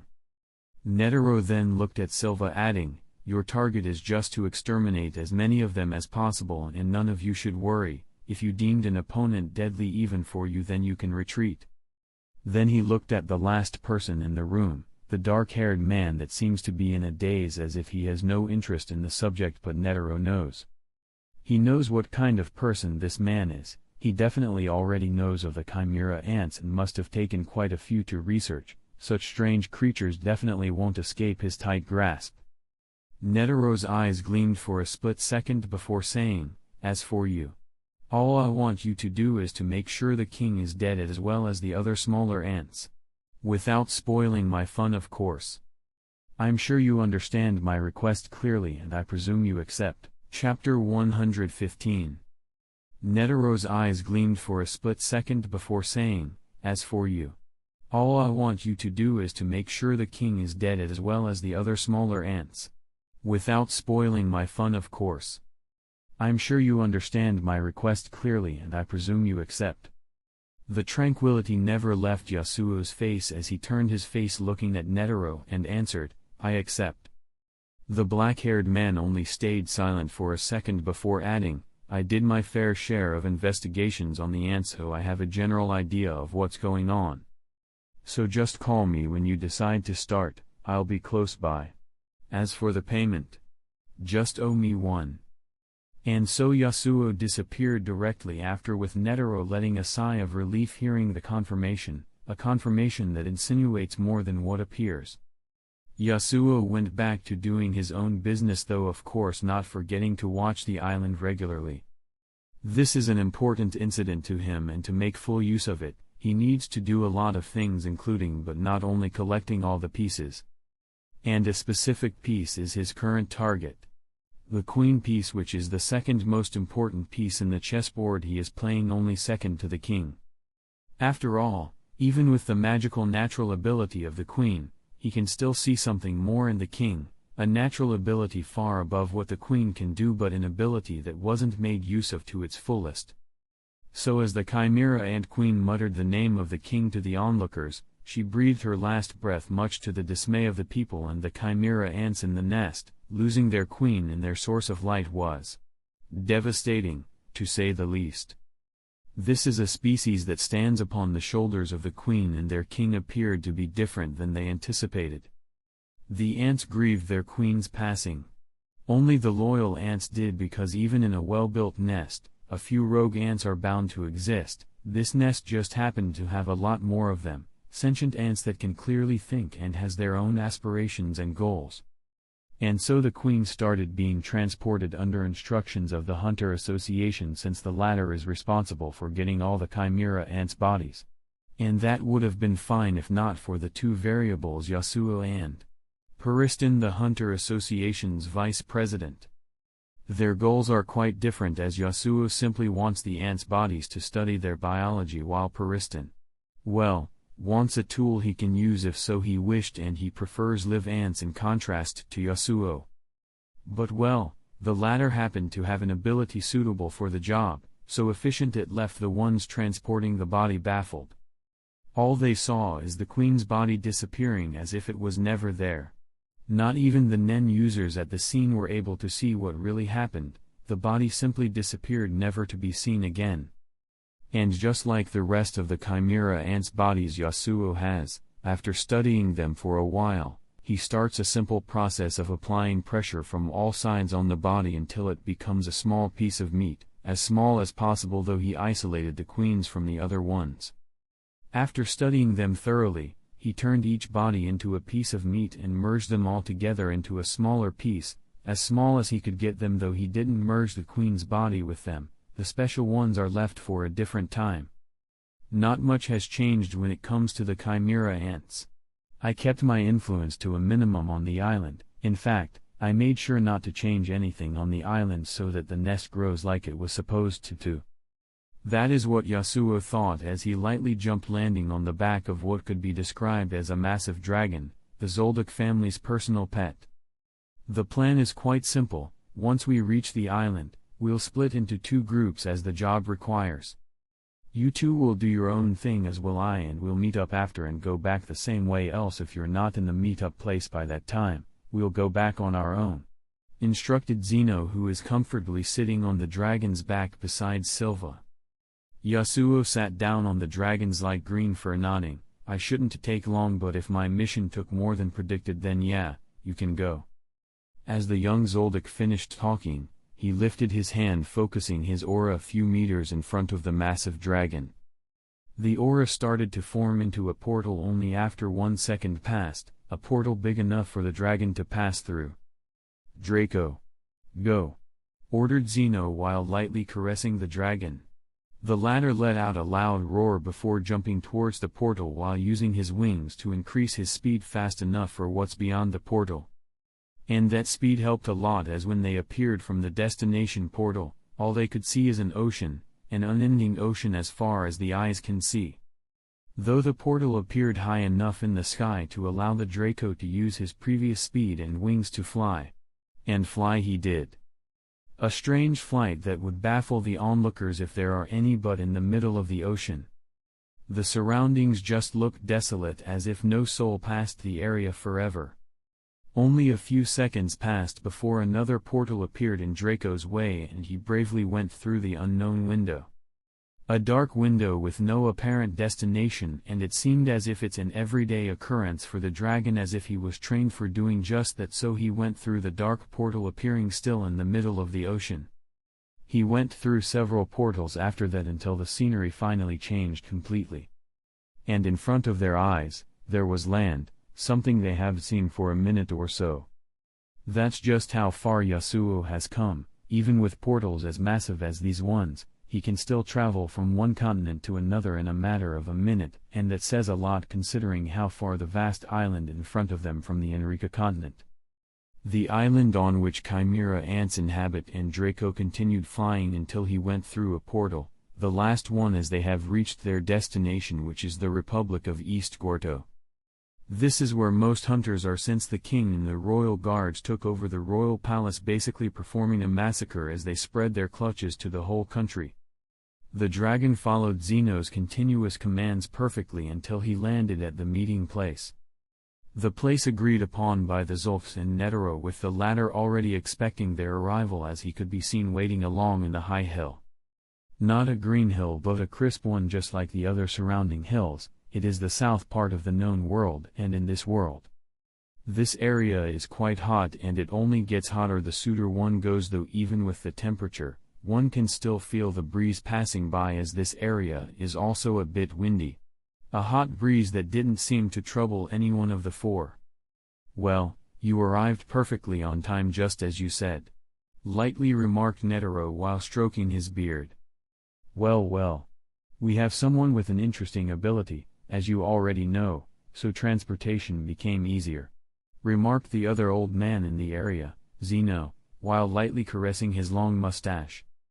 None of the three Zulfs moved from the back of the dragon. Instead, Netero is the one who jumped on Draco's back, saying, "The operation will start not long from now, so let's fly slowly, taking our time, and we should be there by the agreed time," simply explained Netero, to which Zeno nodded and gave Draco new instructions. Only then did the massive dragon start flying, albeit slowly, as they're not far off from the royal palace, and only then did Netero started giving some instructions through a special transmitter specially made for hunters. The heavy instructions were given to all the leading hunters participating in the operation simultaneously. "Kids, follow the already given instructions carefully, though you can improvise if the situation needed it. We might die here, but since you are here, then that means you're ready for that fate, so all I can really say is good luck. Just don't depend on luck too much." The simple words from an old man that don't seem to mean much, or is that encouraging, set flames into the hunters' hearts, making their hearts beat faster yet calming their minds at the same time. These are the words of an old man. But not any old man, the words of the man known as the strongest Nen user in the world. Chapter 116. The simple words from an old man that don't seem to mean much, or is that encouraging, set flames into the hunters' hearts, making their hearts beat faster yet calming their minds at the same time. These are the words of an old man. But not any old man, the words of the man known as the strongest Nen user in the world. And while he knows he isn't anymore, no one else does, as no one really knows how far Yasuo has come.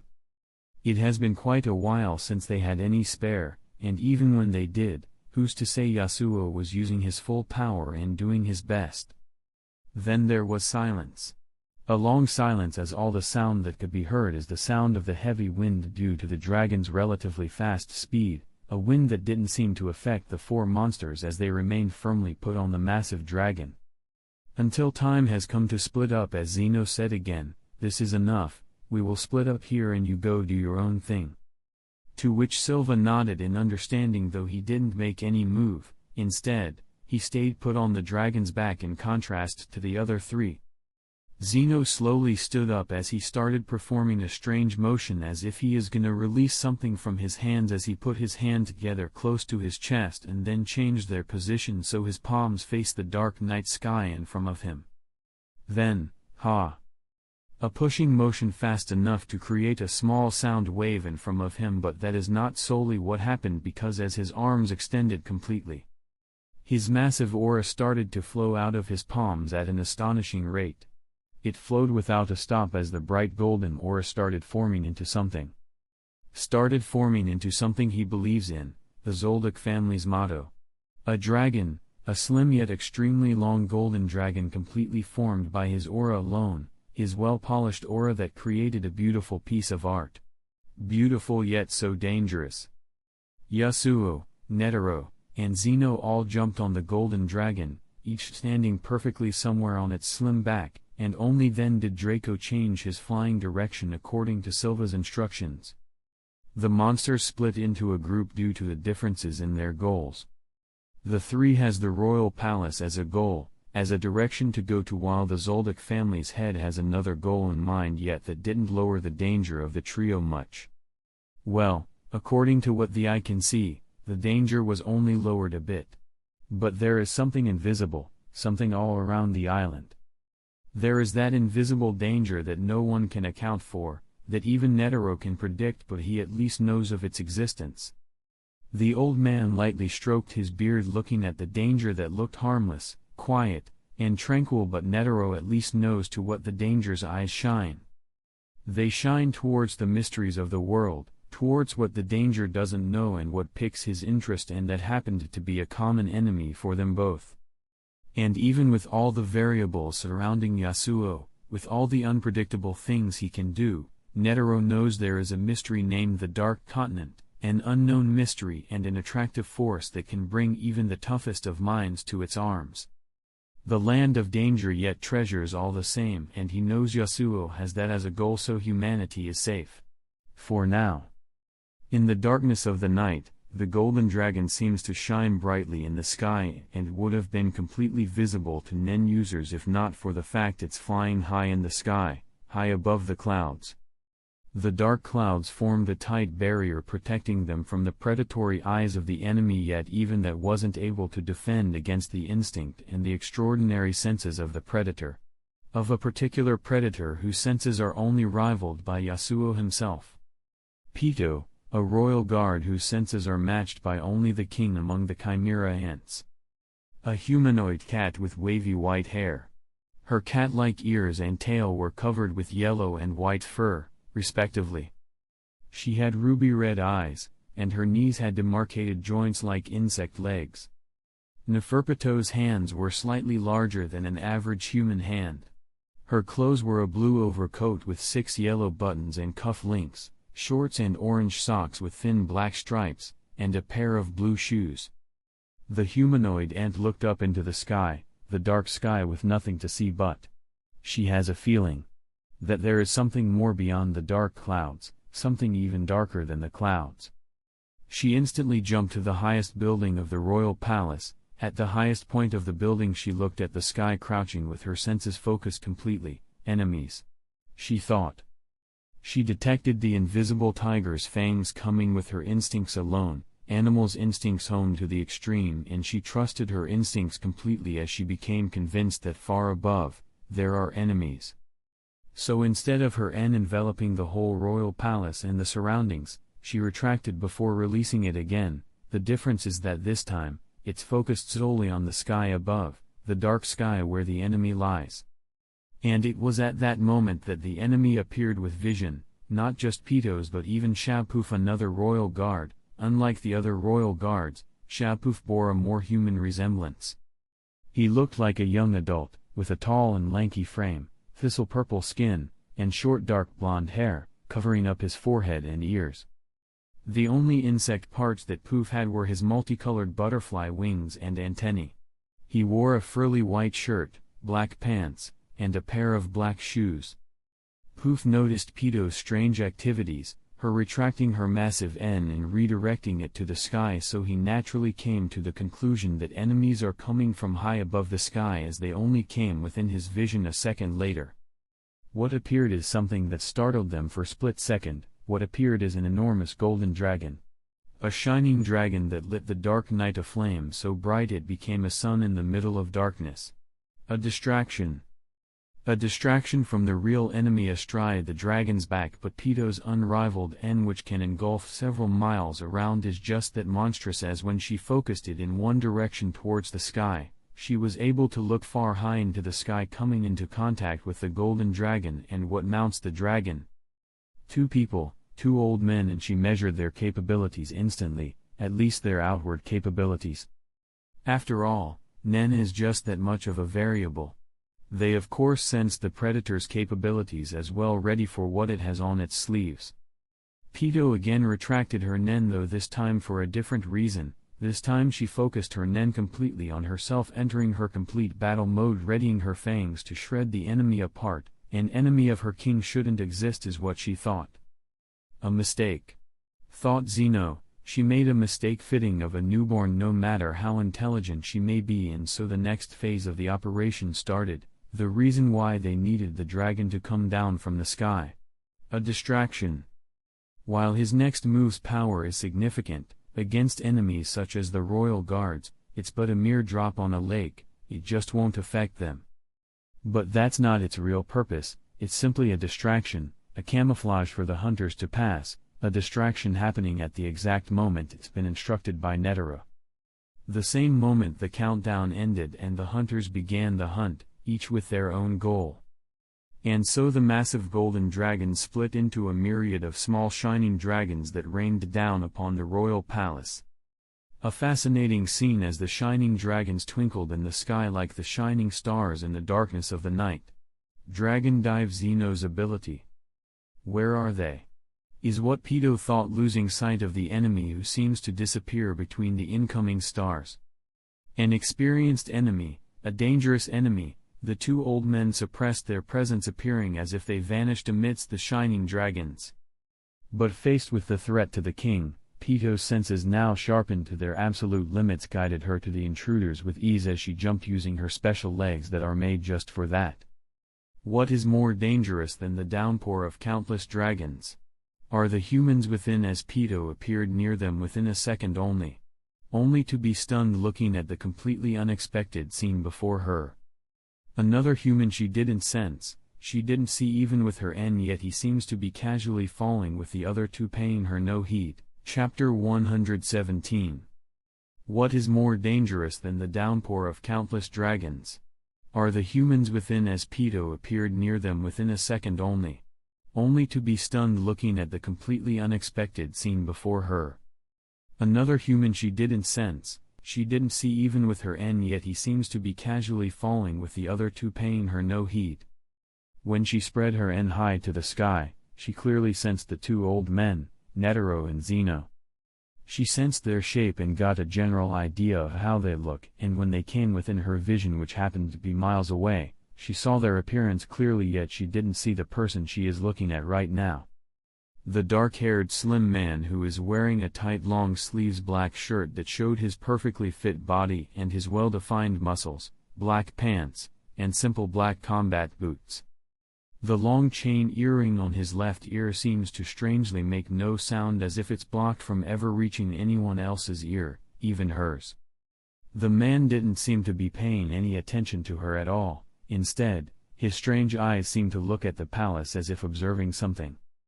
Strange eyes as in the different colors, a pitch-black right eye, a black hole that seems to want to absorb what has looked at it or what it looked at, yet it gives no feeling, like the darkness of the night, quiet yet scary.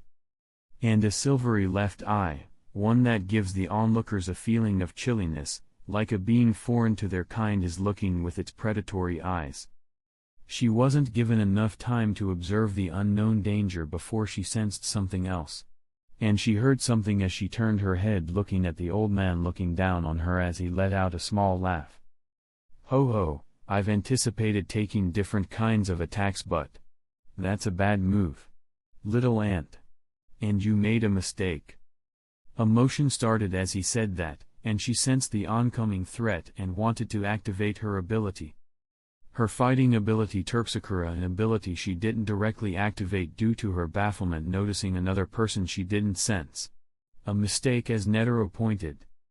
But it was too late, as Pito had to compress her perception to the extreme until time seemed to become still to see the motion at all.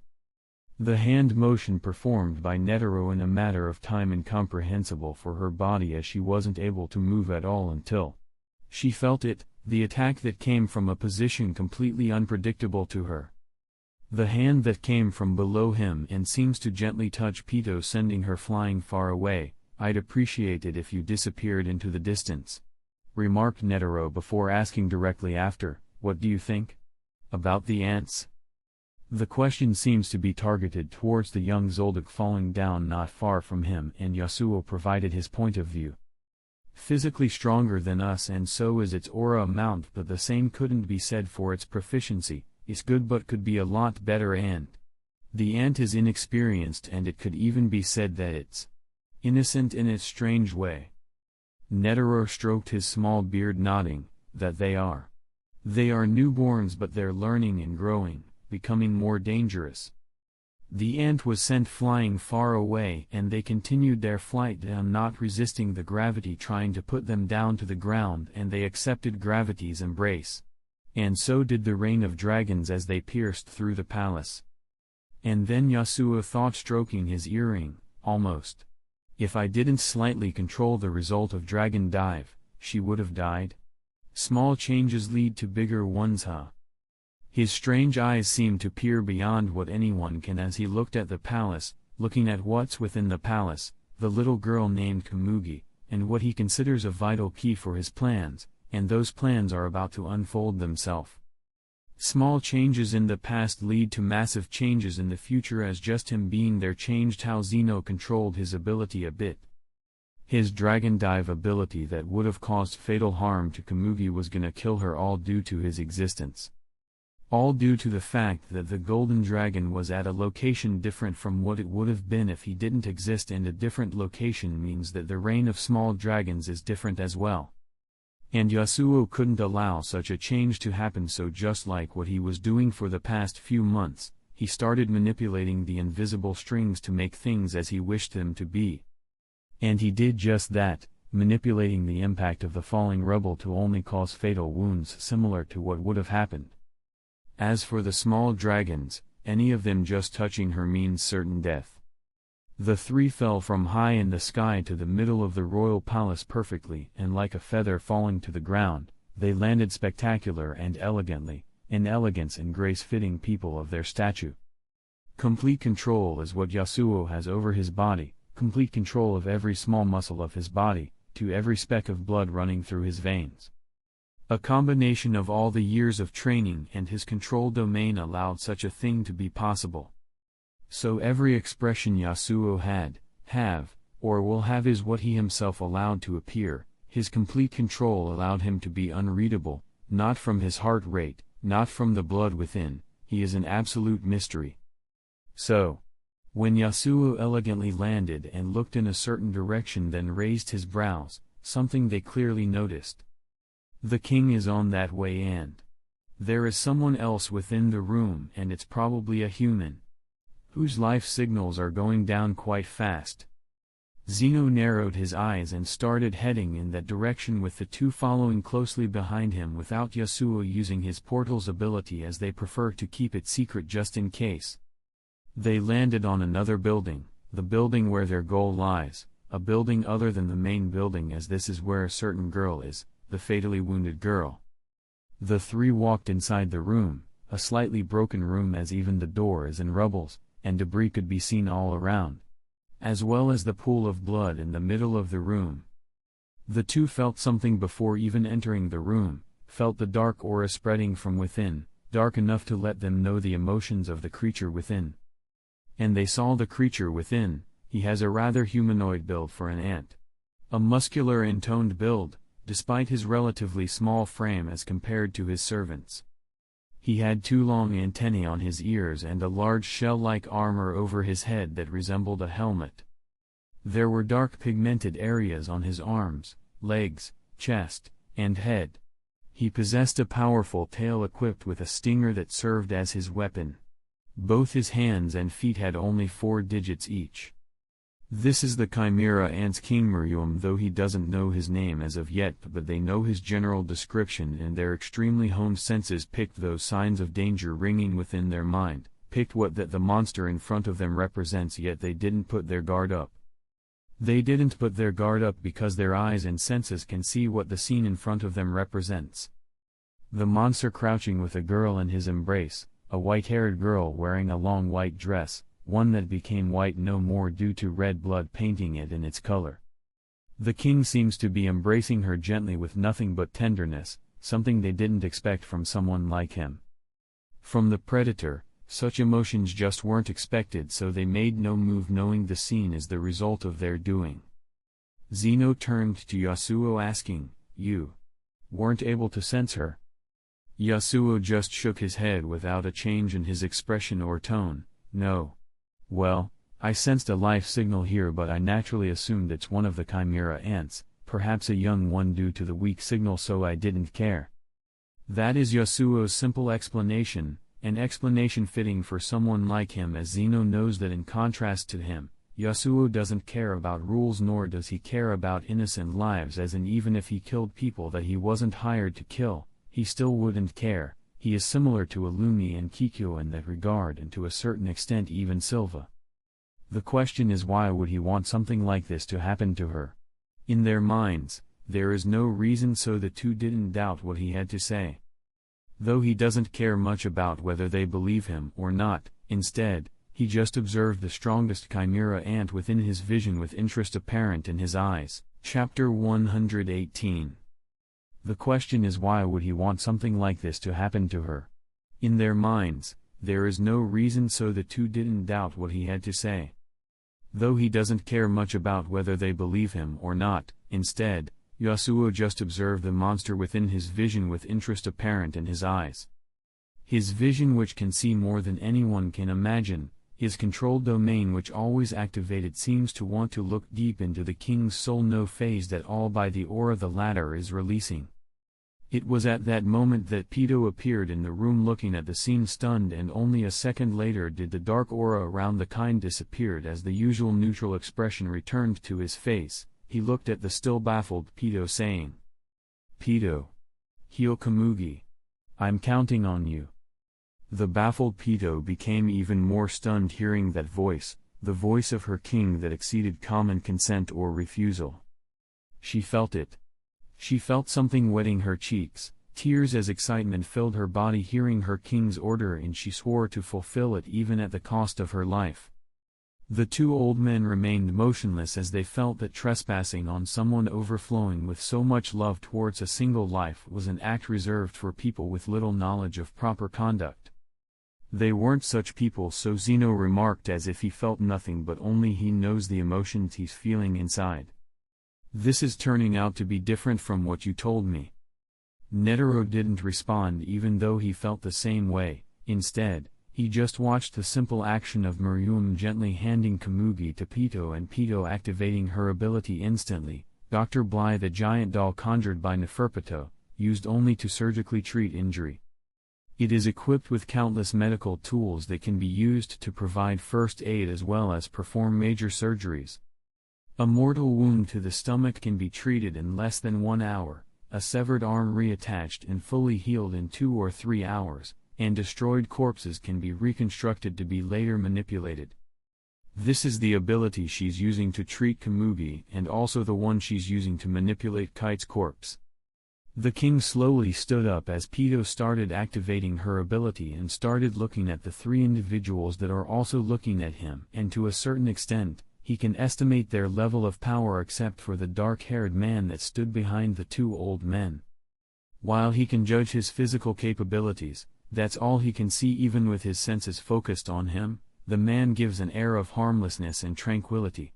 Peace even, but Miriam heard their small talk and knew that peace isn't for someone who says such a thing, or at least isn't from his perspective. He judged from the conversation that the young human has a sensing ability or a role similar, perhaps a human talented enough to rival Komugi's level of talent? A human strong enough to easily defeat most of his species. And the same could be said for the other 2, but it doesn't matter, for I am the king. Let's change the location, shall we? That thinking process happened almost instantly, and Pito's ability happened to be able to activate almost instantly.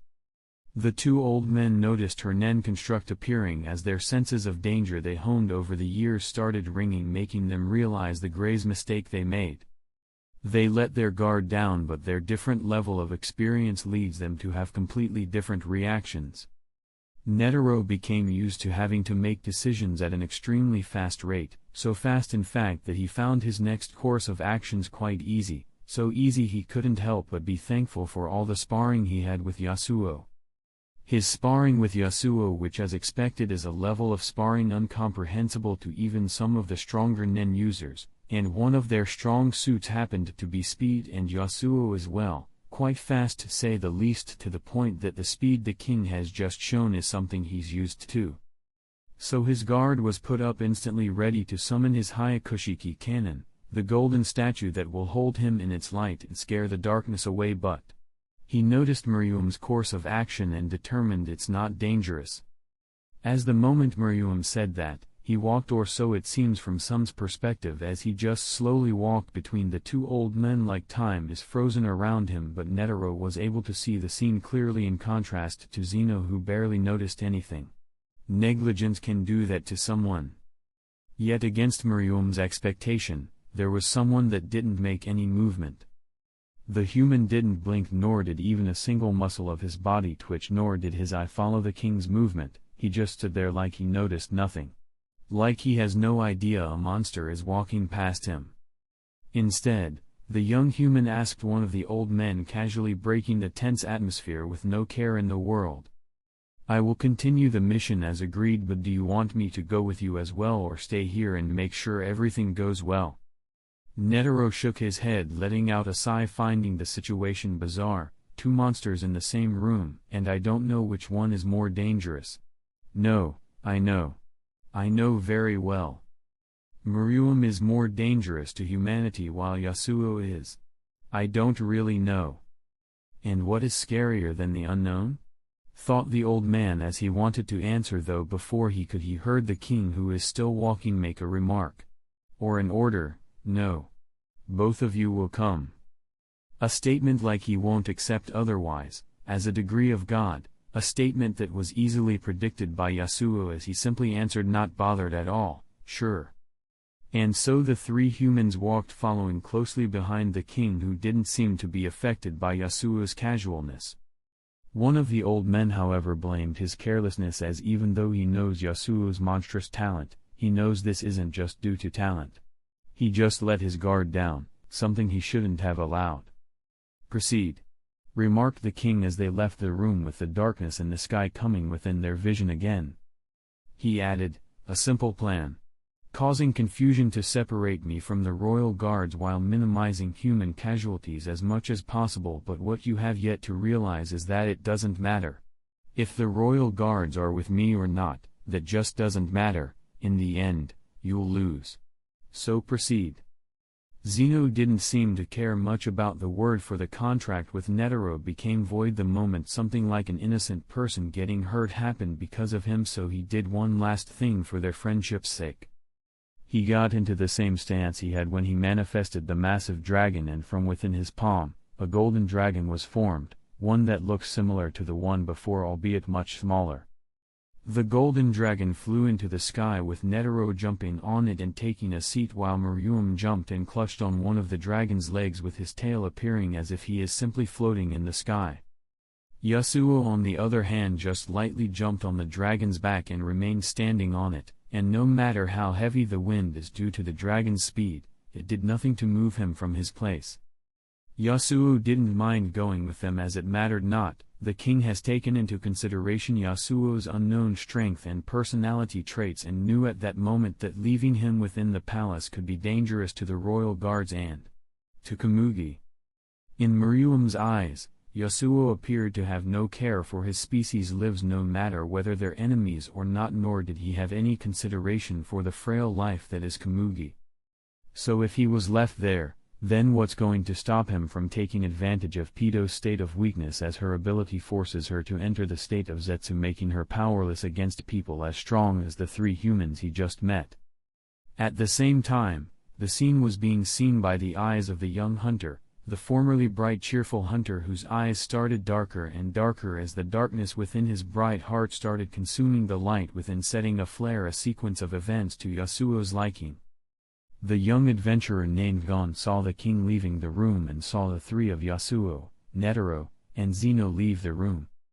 So he naturally came to the conclusion that his target is within or at least close by, so the boy headed there with the white-haired boy following closely after, the boy who can clearly see the darkness with his best friend's eyes. Chapter 119. The bright sun in the sky flew and flew with no signs of stopping any soon, a sun that has darkness within, darkness darker than anyone can imagine yet. It remained a sun that shone brightly in the darkness of the night, yet none knows what the darkness is or what the light is. And so the bright golden dragon flew through the sky with a specific destination in mind. A military testing ground where Netero planned for the fight to take place, and the perfect place to activate his final measure, which will cause a bit of destruction, to say the least. Quietness, silence is what engulfed the place for most of the way there until Yasuo asked, "You asked preciously for me to let you have your fun, but does that mean you're here to die? Or should I interfere if necessary?" Netero raised his brows wondering, "Ho ho. You don't think I can win?" Yasuo nodded, "You can't win. The strongest suit of the ants is their physical capabilities and natural talent. And he? Well, too strong for your attacks to do fatal harm to him, so while he won't be able to do anything for a certain amount of time, at the end of the day, you'll be the one that will end up exhausted, meaning you will make mistakes he can make use of. And perhaps your fight will go for quite a while. Possibly until your aura fully expends." A gleam of light passed in the old man's face, trusting the young Zoldik's assessment, and he thought about his question. Specifically the part where he says you are here to die, allowing him to confirm that the young Zoldik already knows what his plan is, what his last measure is. So he answered the real question, something Miriam, who can clearly hear everything, didn't pick. "I don't know. I'm still thinking about it, but I will definitely let you know. What do you think?" Yasuo shrugged his shoulder, "It's up to you, just let me know and I will interfere." To which Netero nodded with a small serene smile on his face, thinking quietly on how he wants the day to end. On his fate. The flight only continued for a bit more, with Yasuo closing his eyes, standing frozen on the top of the dragon, like he is dozing off. But only he knows the reality of such a simple action, the reality that the king's percussions just don't matter. He can kill a human as weak as her across continents, so this little bit of distance just doesn't matter. His vision encompasses all he wants to see, and he wants to see the events playing out at the royal palace. So he can clearly see those events through the invisible eyes he has everywhere, and when he sees something, it means it's within his grasp. It means that if he so wished, that thing will be in danger of falling into the abyss that is his hands, and nothing escapes if he so wished. It just didn't matter, as this is the reason Yasuo didn't use his teleportation ability before. Because of what happens next. The moment they reached their destination and the golden dragon dispersed. The three fell from high in the sky, landing lightly on the military testing ground, the place where the incoming battle will take place, but that's not something Yasuo cares about for now, so he turned his head looking at Netero and nodding, "Good luck." And even for someone like Miriam, someone with the stature of a king, not just to a specific country but to his whole species, even someone like that wasn't able to stop Yasuo's next course of action. A simple action performed by the Zoldik, simply walking straight through what appeared to be a dark shadowy portal. The portal appearing next to him instantly, and he walked through it instantly. He simply walked. Or so it appeared, as the king knew that instant that even if he used his full speed, he still won't be able to stop him. Time seemed to move slowly as he walked through the portal, disappearing with the portal disappearing instantly as well. "He's troublesome, just what did you expect?" remarked the old man, stroking his small beard. The king's expression didn't change, as if not affected by what happened, not affected by the fact that the young human's speed rivaled his. "I certainly expected him to try something." "He won't try anything, right?" remarked Miriam before asking. Netero smiled, shaking his head, "He won't. He isn't interested in such a thing, nor will he need such means for his mission.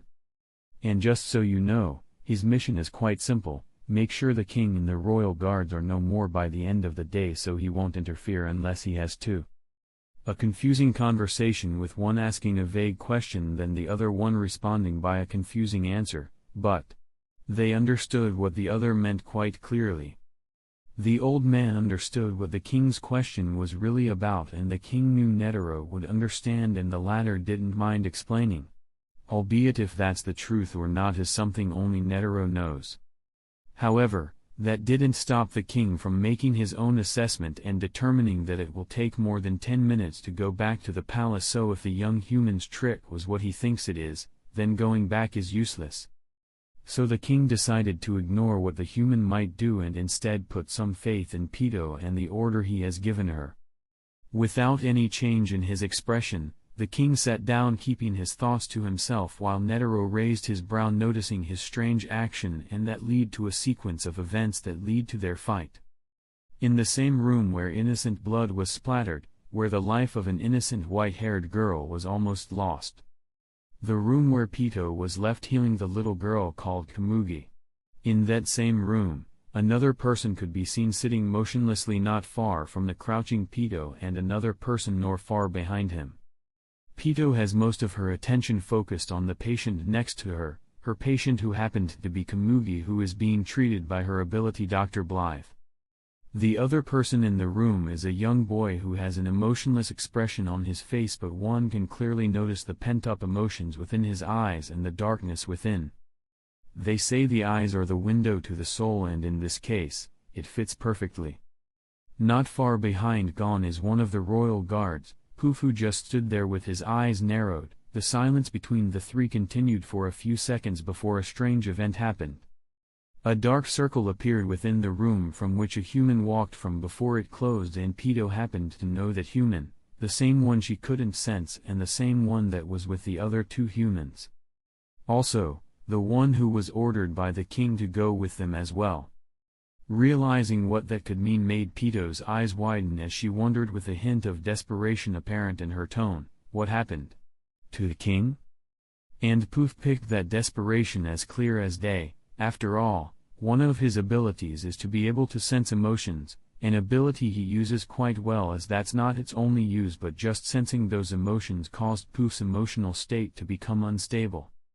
The implications of her question and emotions terrified him, so as his king's most loyal soldier, he was ready to go in the direction he knows the kind is in. Peto pointed in that direction, so he knows what to do. Only there is another thing that needs to be done. And so the two humans in the room suddenly started feeling something. Something that'd kill a normal human instantly. The vast vile killing intent spreading through the room, and the whole palace even ready to go on a rampage if they so heard what they feared most. Something happening to the king. At that moment all logical sense left Peto, leaving her animal instincts and protecting the king as their guide. If something her instincts heard and didn't like, then she'll take action, while Poof was barely holding himself back from killing the human already, but he wants to know what happened, and if the human refused to answer then he'll have to force him to do so. Yet even with the dark vile aura surrounding them, the two humans didn't seem fazed at all, like the implications of that killing intent didn't matter for them at all, except they have different reasons for not being fazed. The young Gon just didn't care. The darkness building up within his eyes couldn't allow such a thing to faze him, while on the other hand, the young Zolcyk named Yasuo with an expressionless face, as expressionless as he was the first he came to the island. He just didn't consider them a threat. Chapter 120. The young Gon just didn't care. The darkness building up within his eyes couldn't allow such a thing to faze him. On the other hand, the young Zolcyk named Yasuo had an expressionless face, as expressionless as he was the first he came to the island. He just didn't consider them a threat. The dark-haired Zoldyck with nothing but tranquility on his face looked at Gon, ignoring the two chimera ants. He asked, "What are you here for?" Gon's eyes moved slightly, looking at the man standing between himself and his target, and said, pointing in Peto's direction, "I'm here for her." His eyes only turned darker saying that. Ignoring them only managed to push their killing intent to a higher level, though before they can say anything, he answered their question, "About your king, I left him with my friend. They'll likely fight, but I left them just now, so I guess the fight has just started." Only now did Peto regain some of her sense, except she didn't fully trust his answer, as even though her instincts are telling her he isn't lying, for the first time since her birth, she chose not to trust them. Peto looked at Poof, knowing well what he specializes in, and even though she noticed his killing intent no disappearing, she still waited for his assessment, as the moment he tells her anything is wrong, she will disobey the king's last order and leave the girl to her death. After all, the king's safety is always first. "We have to kill him." That is all Poof had to say, making her tense again because she noticed with her unrivaled senses something. Poof, who she considers as the one who gets easily affected by the king's actions, didn't seem as affected as she thought, making her think deeply about what he said and what he really means. And it hit her almost instantly, as she comprehended how the man came within the room. The trick he used. Poof must have thought all of that through and came with several methods the ability could be used in ways that make it extremely dangerous. And as she thought about it too, she realized something. The two humans and the king were away for more than 15 minutes, which means they are a distance of 15 minutes away. That also means he was able to appear from that distance to hear instantly, so she can see a bit of the danger of such ability, but couldn't disobey the king's orders unless his safety is in the line. But Poof was able to see much more in the ability. A teleportation ability allowing one to create portals. If used well, it could be one of the most dangerous abilities that ever existed. A danger to the king, something he couldn't allow until he heard the following: "Poof. Our king's safety comes first." Peto's deafening voice woke him up from his overthinking state. Even with how dangerous the human could be, the king's safety still comes first. How can he call himself a royal guard when he isn't there in the king's time of need? Right. I'm the king's most royal guard, and I figured out that the human isn't lying and that the king is safe, but who's to say my king will be safe further down the line? No matter how dangerous the human is, I shouldn't have let that cloud my judgment. Then instantly, without caring about what Peto wants to do, he activated one of his most prized abilities, Beelzebub, an ability that can be utilized to create thousands of small clones in order to escape confinement or spy on large areas undetected, or to form copies indistinguishable from the original in order to fight. However, said body-size clones are much weaker than the original, as is the hypnotic effect of their scales. All segments are also far less durable than the original. The small ones can be destroyed with weak physical attacks. Since Xiao Poof has control over every single cell in his body, he can easily recreate his clones if they are broken with sheer force. However, if the cells themselves are damaged, for example by being burned, he is powerless to restore them, resulting in damage to his body when the ability is disengaged. And what he did is turn into countless small clones that flew away through the holes on the roof and the door and any way they found leading outside, with no one reacting to the astonishing ability, or none of them made any effort to do so, allowing him to leave. Peto only let out a sigh of relief, seeing that knowing someone can be by the king's side as the consequences is something acceptable to her, even at the cost of her life. So she turned her head, looking at Gon, the weak human, dangerous enough to make her sense of danger ring, but she resolutely looked at him. "If you want to kill me after that, then you can, but please wait until I finish healing her." That request was not only directed towards Gon, it was also directed towards Yasuo. Because this time, she's actually scared of getting killed. Fear she didn't have before, because she considers Gon to be weak, that even in her Zetsu state, he still won't be able to do anything, but the same couldn't be said for the other human. The tall harmless human who's looking at her with his strange emotionless eyes, and she have no idea of what he could be thinking, but she knows from the earlier interaction that this man is anything but harmless. Gon didn't seem to react throughout the incident. Everything happening around him seemed foreign to him except the chimera ant in front of him, but that doesn't mean what's happening didn't affect him, as Peto noticed something. She noticed his eyes becoming darker and darker the more time passes. The more she does that he doesn't like, the more her sense of danger rang. Gon lifted his hand pointing at her, and with an emotionless tone he remarked, "I'll be taking 20 minutes off. So you have 20 minutes left." But Pito didn't get time to react to what he said as she noticed the tall dark-haired human walking towards her, making her put her guard up as much as she can in her Zetsu state. "How about we make a deal?" The words that came out of the Zoldik's mouth surprised her for a second, only for her animal instinct to ring, warning her of the human before her. Warning her of the unknown, so she remained silent, just vigilantly watching his every action. A smile surfaced on the man's face, the first smile of the day. He stopped walking once he was near enough, then crouched down to her level with a serene expression on his face. "I'm sure you'll like the deal. How about I heal her? And I can do so instantly." The tranquility surrounding him didn't manage to make her let her guard down one bit. Her loyalty to the king acting as a guide couldn't allow such a thing to happen as that could possibly lead to failing the order given to her. But when she heard what he had to say, her eye couldn't help but lit up. Yet cautiousness remained apparent in her eye, and while with their proximity to each other, the idea of killing him before he can react definitely appeared within her mind. She just couldn't act on it because while she can kill most Nen users with her physical strength alone without the need for using Nen, she knew looking at him that such a thing isn't possible. She isn't sure why she got that feeling except for the possibility that he is strong enough to make such attacks useless, but she knows the alternative. Losing, which will mean failing the king's orders if the man killed Komugi, and she can't risk such a thing happening. Yasuo took her silence as a sign for him to go on, and that's exactly what he did. "I will heal her now and instantly, and as I'm sure you realized, it's an ability of mine. In return, however." That is what she was waiting for. Whether he is saying the truth or not, she will only decide once he states what he wants, as her getting healing instantly is something she's really wishing for. After all, her king might need her, so the sooner she joined his side the better.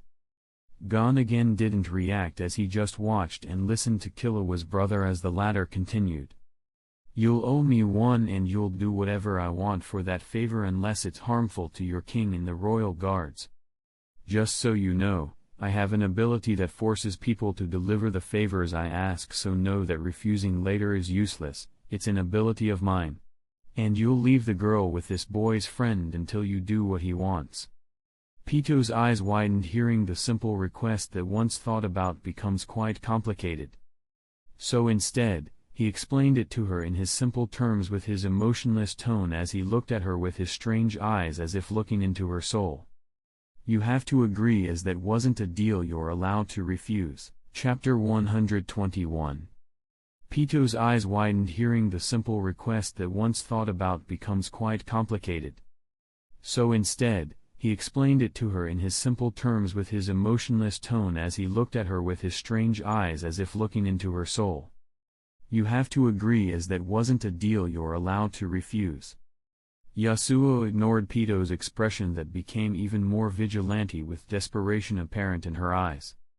If he attacked, she'll have to cancel her ability to exit the forced Zetsu state, which means the girl will most likely die depending on how long the fight is. But he continued, eliminating her vigilance to a certain extent. "Not that you'd want to anyway. After all, Gon did say you only have 20 minutes left, so imagine what could happen to your king in the time of 20 minutes, let alone the fact you'll have to go with him after that 20 minutes. And I'll make sure you'll comply if you refuse my offer, so that'll take even more time, but if you accept my offer you'll save up that 20 minutes for a favor you won't mind doing. Did I convince you?"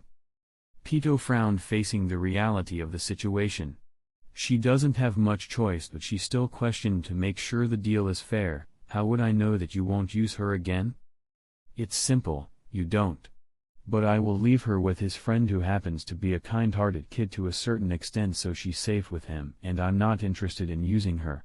What do you think? And remember, it's for your king, so you have to comply, right?" Yasuo whispered, and when he whispers, one just has to accept and signs the devil's deal. Sign on the stained paper, sign a deal none really know what it's really about. He wrote some hidden words none can see, but Pito can see the apparent words, the ones he wants her to see, and she knows there is a risk that there is something she doesn't know about, but There is something interesting about his whispers. It's hard to say no to. So she replied, I accept. Yasuo smiled as the silver earring on his left ear started shining brightly, painting the room in its color, yet none can see that shining except Yasuo, who gently stroked it for a bit as he stood up, and only then did the shining disappear. But the shining wasn't just from the ant before him, no. It's also from the boy behind him, as the earring shined like never before until the shining died down. Yasuo slowly moved closer to the girl with even more proximity to Pito, who even after accept still remained cautious, watching his every action carefully. Yet, she didn't realize that watching him even with such proximity just doesn't matter. His pure physical speed combined with his control domain make his speed something even she could hardly contend with. And she was barely able to see the scene that happened before her, and he wasn't even trying his hardest. She noticed the purple lines appearing all over his right arm, then before she can react, that arm went through the girl, leaving a purple mark on her. A purple mark from which several purple lines started spreading through the girl's whole body as the violet shining appeared that seemed to want to engulf her whole body in its light. Yet just as Pito, who deactivated her healing ability, was about to react, the shining died down, and what remained is the perfectly healthy girl. The perfectly healthy girl with spotless skin, as any wounds that were there previously could no longer be seen.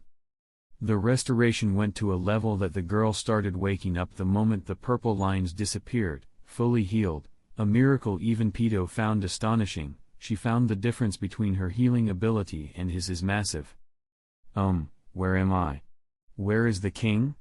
Wondered the girl the moment she woke up, as she started touching the ground trying to stand up and see if anyone is near, but her blindness makes this process much more complicated. Now, I have something to do, so I'll go on my own way, but before that. Then the moment he finished talking, a portal appeared before him which he went through for a second before coming back, though several people followed after him: Killua, Knuckle, Ikalgo, Palm, and Melioran. Pito watched all of this happen without making a single movement. She sensed the danger, the invisible danger within the mysterious man before her. If she did anything he doesn't like, she will regret it. It's like she felt the dark yet invisible strings ready to snap at any point, and the consequences will be dire. So she remained motionless with what could be observed to be sweat coming down her face. She felt powerless as she realized just how dangerous those puny humans can be, yet she hasn't realized that she hasn't seen a thing yet. She watched as the human handed Komugi to one of the humans before turning to Gon and saying, "You know what to do, right?" Gon slowly stood up and slightly nodded, saying, "Thank you." Then he looked at Killua, who is a bit confused by the events happening around him, and said, "Killua, keep Komugi with you until Pito does what I want. Until she sets Kite free. Pito, you'll do that, right?" A nod was Pito's response, as she felt like a prisoner, like she has no say in what'll happen. Her confusion only continued to grow throughout the confrontation, but she decided to ignore that and focus on the most important thing, keeping Komugi safe and being by the king's side. The people in the room seemed to be oblivious to the fact that Yasuo is no longer in the room, as it took them a while to notice. He left the same way he came, silently and elegantly, as he still has some business left to do. He left most of them confused, especially Killua, who wanted to talk to him about something he deems extremely important. Speed can be thought of as the rate at which an object covers distance. A fast-moving object has a high speed and covers a relatively large distance in a short amount of time. An object with no movement at all has a zero speed. The object moving currently is one of the fastest known animals in the known world, and one of the fastest even among chimera ants.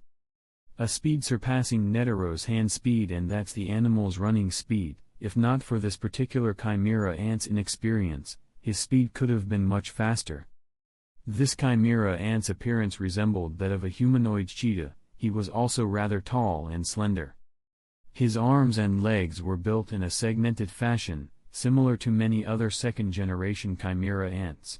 His chest and thighs were covered in white fur, and his head was covered with neck-long purple hair. Beneath his eyes were two purple lines, similar to those of a cheetah's. Chitu, one of the squadron leaders of the Chimera Ants and arguably the fastest Chimera Ant if one doesn't count Pito and the King, and even for Pito, her specialization is more like jumping into the far distance with fast speeds, which is definitely faster than him, but in overall speed, he's definitely faster. And that piqued Yasuo's interest, so he decided to include him with his other collectibles for later research. For some DNA research and something even more important.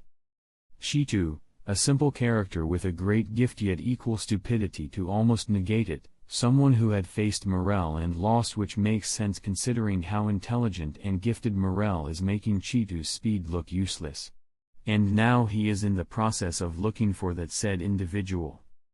And now, he is running in the palace's direction, though he started doing so later than he expected due to witnessing something interesting. A bunch of strange humans, strange as in 3 nen users wearing different outfits, and what they were talking about. Talking about taking over the entire island and taking it as the Silver Snake's new stronghold, and something about gaining glory for the manipulator. That left Chitu completely confused, as he has no idea what any of that means, but that didn't matter much for him. Instead, he decided to try his new ability on them, an ability he specifically created to win against Morel, yet he almost ended up dying in the confrontation. That wasn't due to the 3 nen users, however, it was due to another nen user who appeared before he had the chance to activate his ability, and that nen user forced him to retreat, as his ability is quite troublesome for speedsters. He didn't give what the group's plans could mean for him any thought. Instead, he focused on searching for Morel. And so Chitu could be seen running through the wilderness with a speed surpassing 10 Mach. The friction with the air doesn't seem to have any effect on him, as he traveled like a bird flying in the sky, unhinged until... Now. Real quick break for the gods. You're probably scarred from having to think about your life choices before. So have a think again. It's character development. Okay. Let's keep going. Chapter 122. He didn't give what the group's plans could mean for him any thought. Instead, he focused on searching for Morel. And so Chitu could be seen running through the wilderness with a speed surpassing 10 Mach. The friction with the air doesn't seem to have any effect on him, as he traveled like a bird flying in the sky, unhinged until... Chitu noticed something strange happening not far from him, not far in front of him. What looked like a dark circle appeared not far from him, and the moment he noticed it is the moment he started slowing down, trying to stop in his tracks. Because in contrast to Yasuo, who has his control domain allowing him to stop instantly no matter what his speed was, Chitu doesn't have such convenient ability. So he usually takes a certain amount of time and distance to fully stop depending on what his speed was, and with his current speed, it will only make sense for that to take quite a while to stop.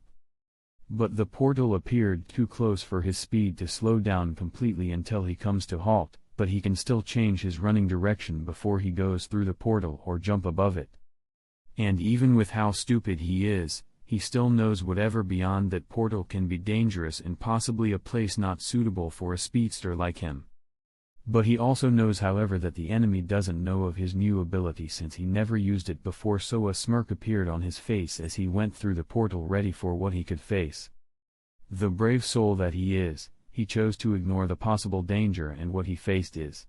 He noticed something change. He noticed his point of view changing, like he is flying in the air as his eyes looked at the white metallic roof above him, yet he can't control his head as it freely rolled in the air. He saw the strange sight of several other chimera ants in large tubes. Those chimera ants seemed to be floating in some kind of liquid inside the tube. He could also see what looked like several meatballs of what looked like chimera ants due to the difference in blood colors in most of the ants. He can also see his own body floating behind him, except it's headless, yet no blood seems to flow out of the body. The force acting on the body making it flow started to also act on the head, as it also started floating in the air. Chitu can also see darkness. Darkness as his soul left his body. His head was on his body no more. And can intelligent life such as chimera ants live without a brain? No, they can't. And he can't, as another chimera ant lost its life at the hand of Yasuo. Yeah.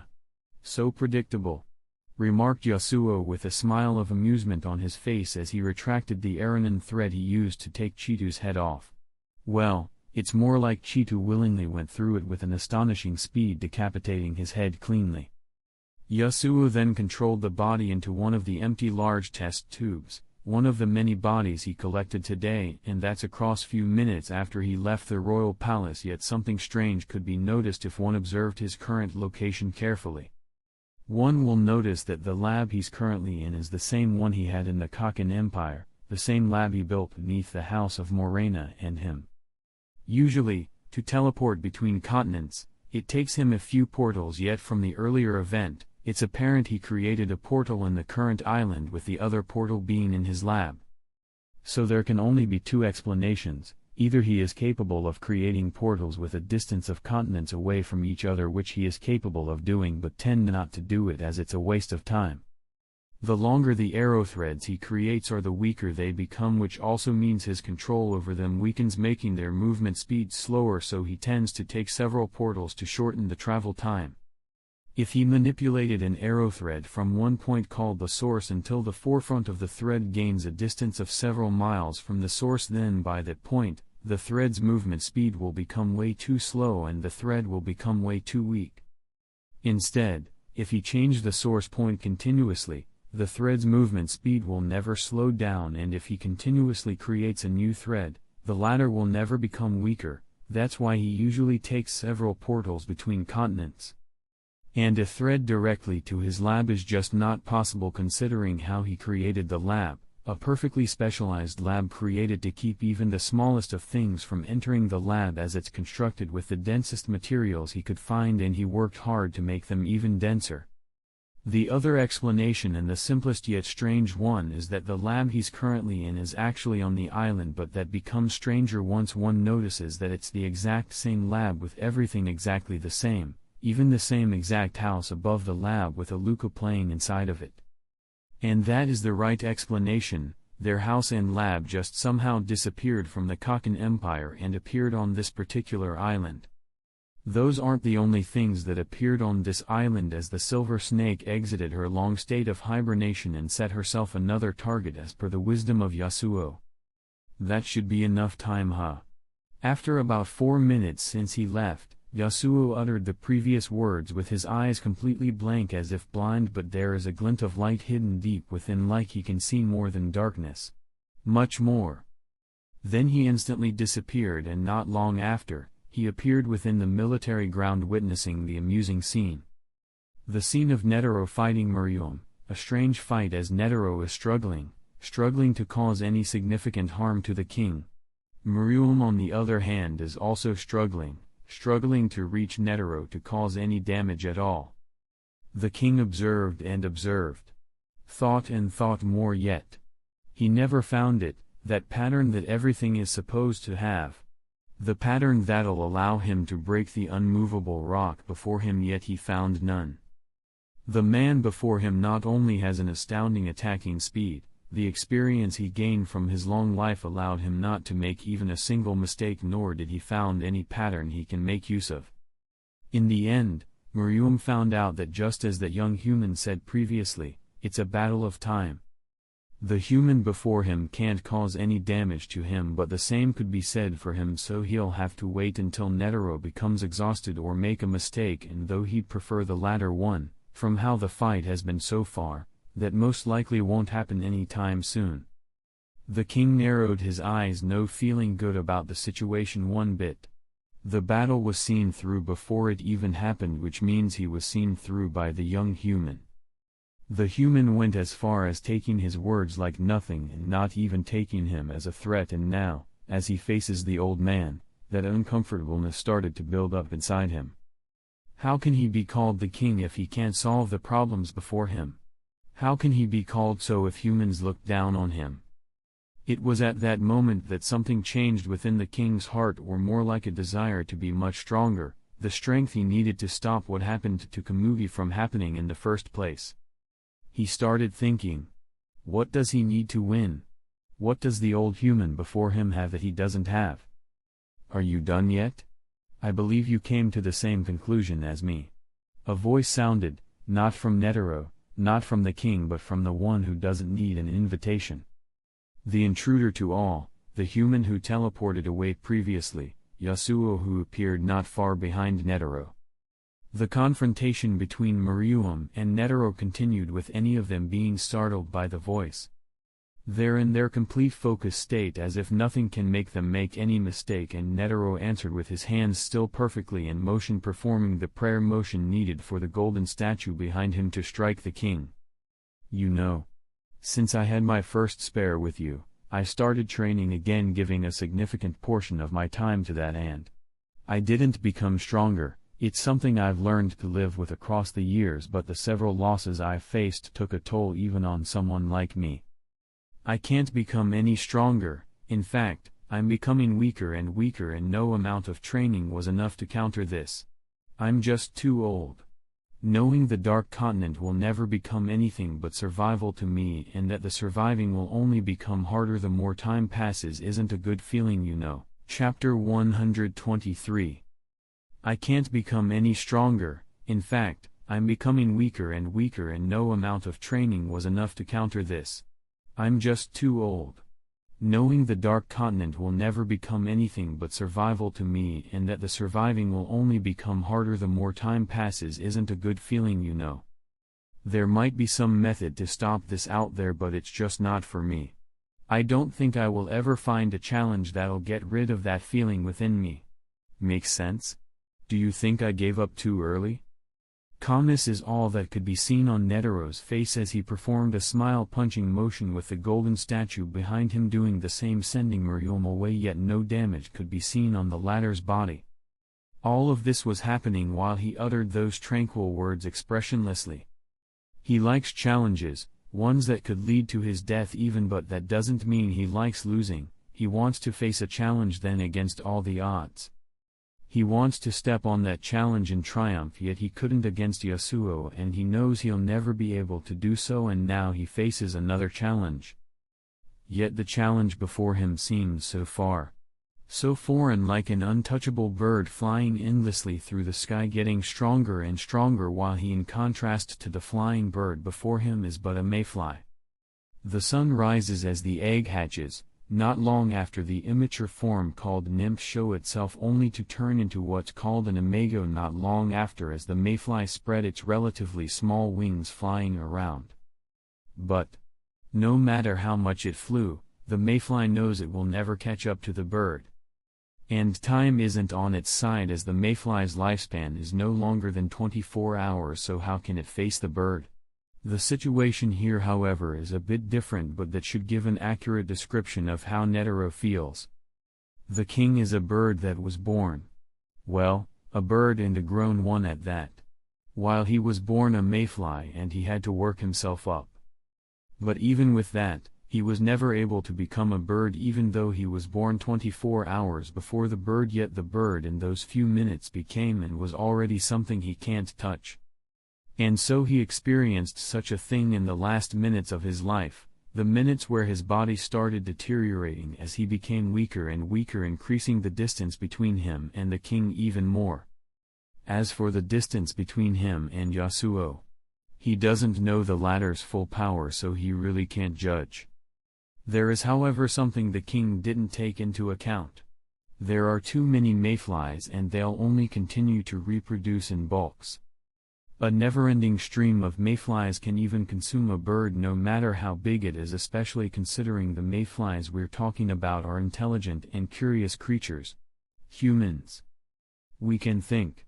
We are curious and creatures with desires and emotions and goals, so we thought and asked ourselves repeatedly, how can we be better? How can we make something or doing something more convenient? How can we live through deadly diseases and sicknesses? How can we heal ourselves faster and safer? And how can we cause more damage? Our thinking process brought us so far, and one of its results is the deadly device within Netero's stomach, waiting to engulf the whole surroundings in its embrace, waiting to consume everything its clutches can reach, and waiting to reap all the souls within and paint a beautiful yet a horrifying picture. And among humans, There are anomalies that are rare and few in between that can become more than just a mere mayfly, and among the few anomalies, there is one that stands out. The human that spoke the following words, "No. It doesn't make any sense to me, but I understand other people think differently than me." That is all Yasuo had to say as he just waited for the man to make his decision. Netero let out a small smile hearing that as he narrowed his eyes, saying, "I really thought you'd want me dead. After all, you do want to go to the Dark Continent, and me being alive is a barrier for that happening unless you want to go alone." Yasuo just shook his head without any change in his expression. "It doesn't matter much to me, I can make that happen without the need for you to die, and it's actually not that hard. By this time, a lot of people still owe me even after my latest request." A casual chat in such a situation in their mysterious language, their words were a bit vague but they understood each other perfectly, though that's mostly due to Netero already knowing of Yasuo's latest course of action. Actions which showed just how horrifying his influence over the known world is. A simple word coming out of his mouth and everyone that ever owed him will deliver. In contrast to what he told Pito, however, they'll deliver not because of his conjuration ability forcing them to do so, as that is simply a lie he told. No, it's out of fear, the fear of what happens to those who went back on their word, as beneath that harmless exterior of his, there is a being that has no compassion for human life whatsoever except the select few he deems important. You're right, that you can do. But I think I reached my end. I stalled for too long, so it's time to let the younger generation explore what's beyond. Beyond, hopefully, he succeeds in what I couldn't. He is much more optimistic than me and much more stubborn than me, so if you can help him a bit, I'll appreciate it and gladly welcome you in hell if you ever die. Good luck." A serene smile surfaced on the old man's face, saying that, a smile hiding what's beneath, the darkness within the human heart that he knows too well. And the fact that he already decided what he wants to do long ago, this current situation is just a convenient one for him, suiting his goal, though he hoped the fight would be more enjoyable than it is now, as even the king doesn't seem to be enjoying it. Netero stated his last words to Yasuo in what could be noted to be a satisfied tone, as if his hidden goal will soon be achieved. "I hope you deliver on your end of the bargain. The payment for this job should be delivering at the moment as per my instructions. Just make sure no ant that'll endanger humanity is left alive. I'm not sure if it's really needed, but I gave some advice to the V5 about you which will make things much easier, as even though they wouldn't have been able to do anything significant to stop your plan, they will still make it harder, as they don't want your organization to become stronger than it already is. And just so you know, the Hunter Association will no longer operate on the island, which means any hunters that were here will leave after this, so the whole island will be under your complete control, and good luck on whatever it is you want to do. But for now, give me some time to try a few more things." Yasuo nodded before disappearing, as across the entire conversation, his expression didn't change, making what he is really thinking a mystery.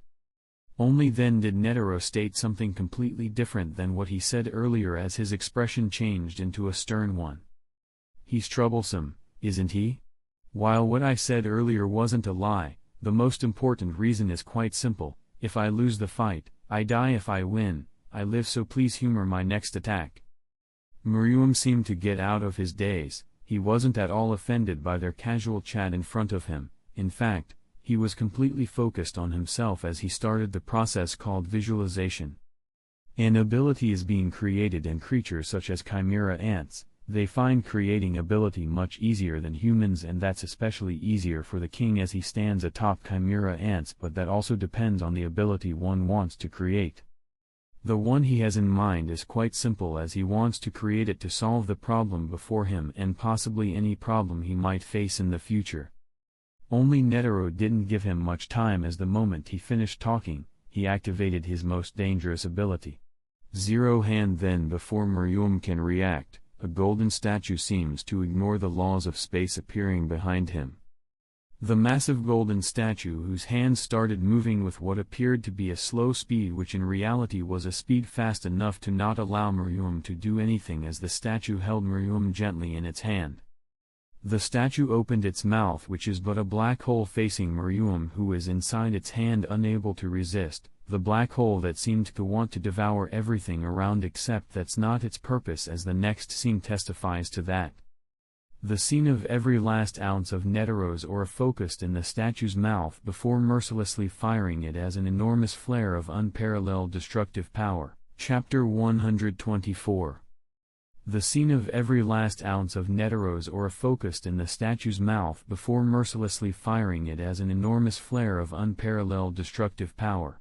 Yet, that just left a few scratches on the king's body. A distance of several miles away, someone could be seen, someone floating high in the air, the Zoltsite called Yasuo, who looked in a certain direction with his eyes gleaming like he can see something none can. That could have been dangerous. Too dangerous.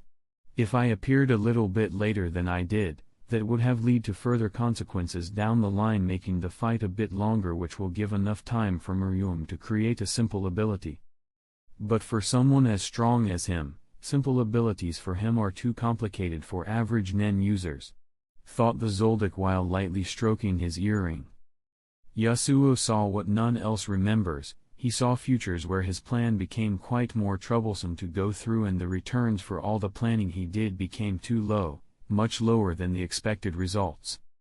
All due to the fight taking too long and the king losing his patience. So, in all those times, Yasuo had to personally interfere lest his plans go too astray, such as fighting the king himself, which is a failure in his book, as that's not his goal at all, at least not in this point of time. You see, there is something spectacular about Yasuo's vision eye ability. The future Yasuo sees is a future where he has complete control over his actions, and he knows he's seeing the future, so he understands he can whatever he wants in that future without affecting himself. The future he sees is never constant, it's a variable standing on the shoulders of another variable that is Yasuo. Whatever he decides shapes the future, or more like the future he sees depends on his actions in the said future. If his actions remained constant, then the futures he sees will always remain constant. In contrast, if he changed his course of action even a little bit, there is a large possibility it will cause further larger changes down the line. Or if he changed his course of action accurately for numerous futures he sees, he can shape the future as he wants. The previous interaction with Netero was as such. He saw several futures before until he found that future he wants. The future that he deems optimal and most beneficial to him, and all the words, expressions and every muscle twitch in simple action had a role, no matter how small, in creating this future. So in the simplest terms, Yasuo is a controller like he always was, someone who can control everything for his wishes through either complicated actions or simple ones. He is the grand controller. He can control people's actions without the need for a direct ability with that function.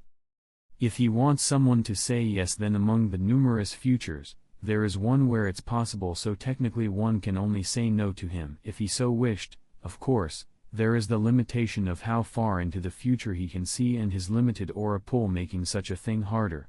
For now.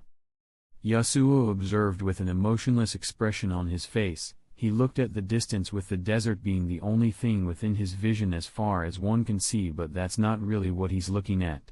What he's watching is the continuation of the fight between Netero and Miriam. Watching through the invisible eyes he has all around the island, and while he has already seen the scene that'll happen many times. Yes, his ability is just that convenient. Just how many nuclear-level weapons has he activated, yet none know about it because it never actually happened? Just how many nukes has he detonated across the world just for his amusement and research?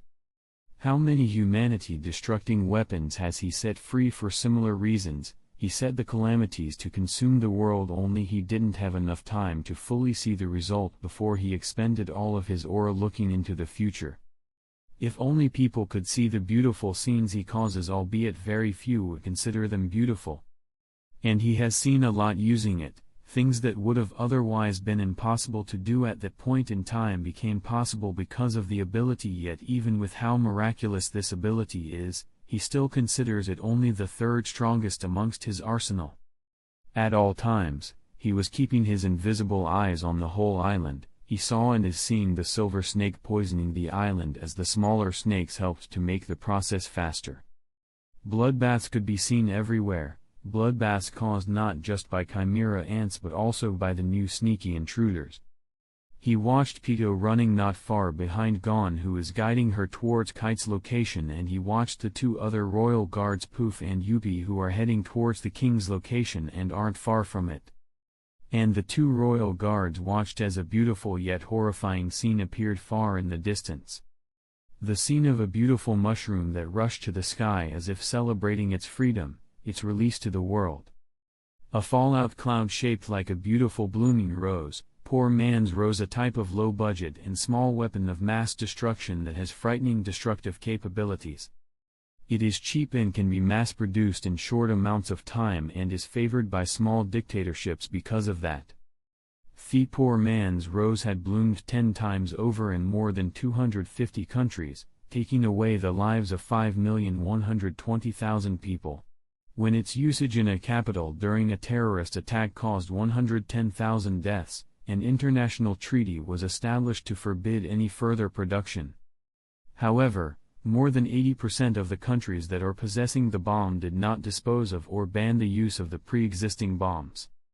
Currently, hundreds of thousands of miniature roses remain, most of which are within Yasuo's and the Silver Snake's hands, and one of the remaining ones was within Netero's body, ready to detonate the moment his heart stops beating.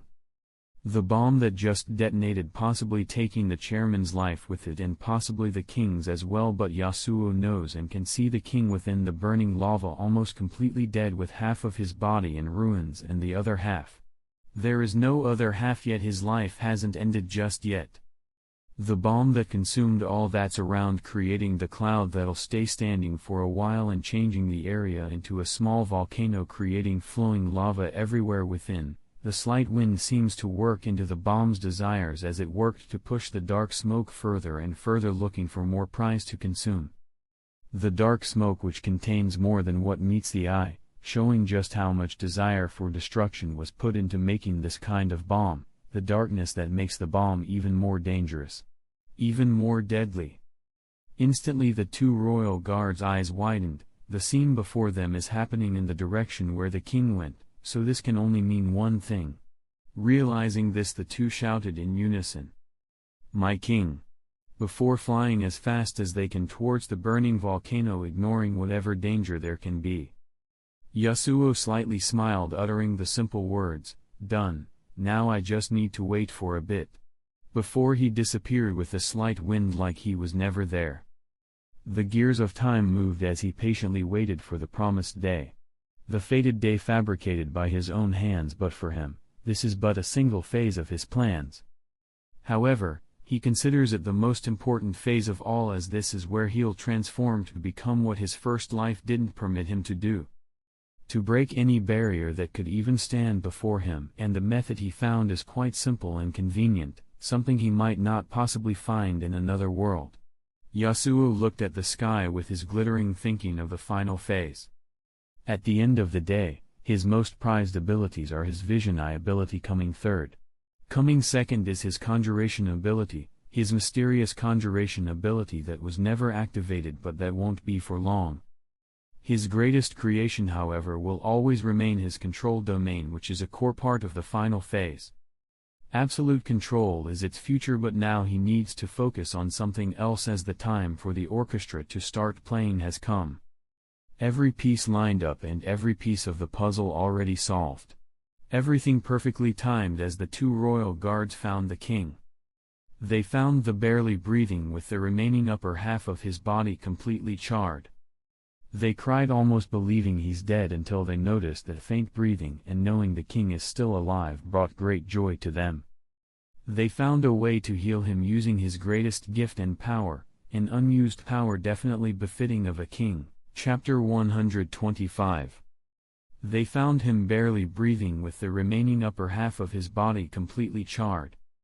They cried, almost believing he's dead, until they noticed that faint breathing and knowing the king is still alive brought great joy to them. They found a way to heal him using his greatest gift and power, an unused power definitely befitting of a king. Aura synthesis. Miriam's initial ability gives him strength through consumption. His aura grows every time he devours a user of Nen, with their aura synthesizing to his own. When he consumed Menthathuyupi and Shapuf, he also obtained some of their Nen abilities. The amount of which he needs to consume one's body in order to achieve this is unknown, but it would seem that Miriam needs to absorb the vast majority of their body to be able to use their ability. And the same is happening before Yasuo's invisible eyes as Miriam consumed what Poof and Yuppie have and is giving him. Their flesh rich with absolute power rivaled by none in the known world. As he consumes more he regenerate quicker and quicker as even the missing lower half of his body started regenerating. He became stronger than ever, a combination of his natural biological ability as the king and his natural specialist Nen ability allowed him to go beyond what anyone else could. A level of power unrivaled by almost anyone in the known world. He was truly born to be a king only if he has more time left. But he doesn't, as humanity's desire for destruction managed to surpass the king's new level of power. The darkness within the already destructive bomb is a poison that'll make sure none lives after the bomb, none within miles from the explosion can escape the darkness's clutches, and the king couldn't, neither could Poof and Yuppie. They just don't know of the intruder within yet. Yasuo didn't let that get in his way, however, as he has more important things to pay attention to, somewhere within the island, specifically within the Republic of East Gorto, not far from the royal palace, though far enough for Gon and Pito to take several minutes to reach it. The place where the manipulated kite lies, manipulated by the threads of Pito ability. Dr. Blythe and Gon's goal happened to be setting him free, believing he's actually still alive. Albeit, deep within, he knows a hint of the truth, but he refused to believe it. The stubborn person Gon is, he believed he's alive and all Pito has to do is set him free and heal him.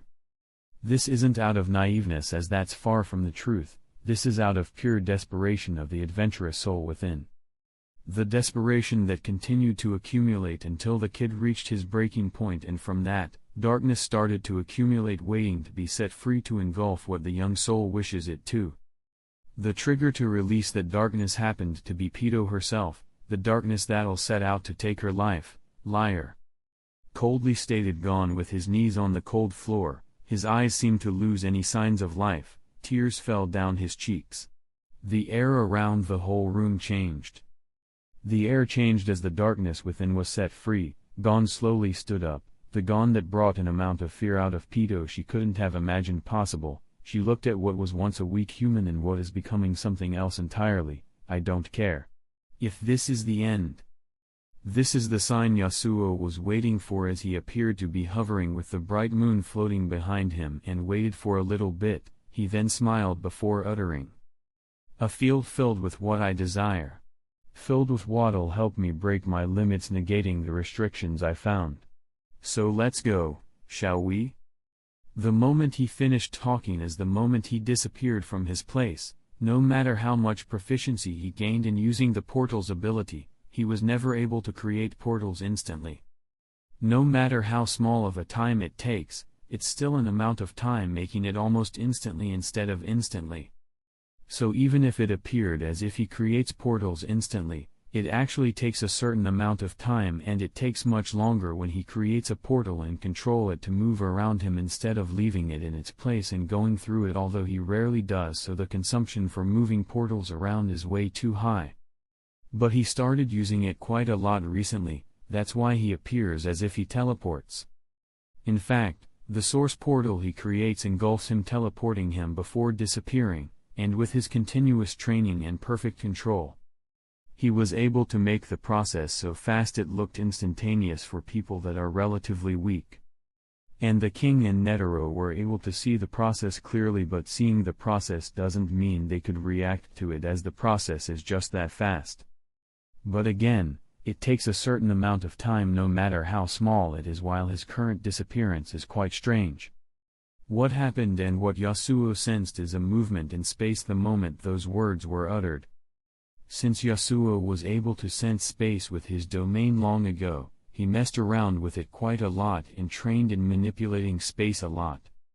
And at one point in time, he found that without using his amplification domain, He can sense movement in space with his normal domain alone, which he attributed to gaining enough proficiency in his control domain.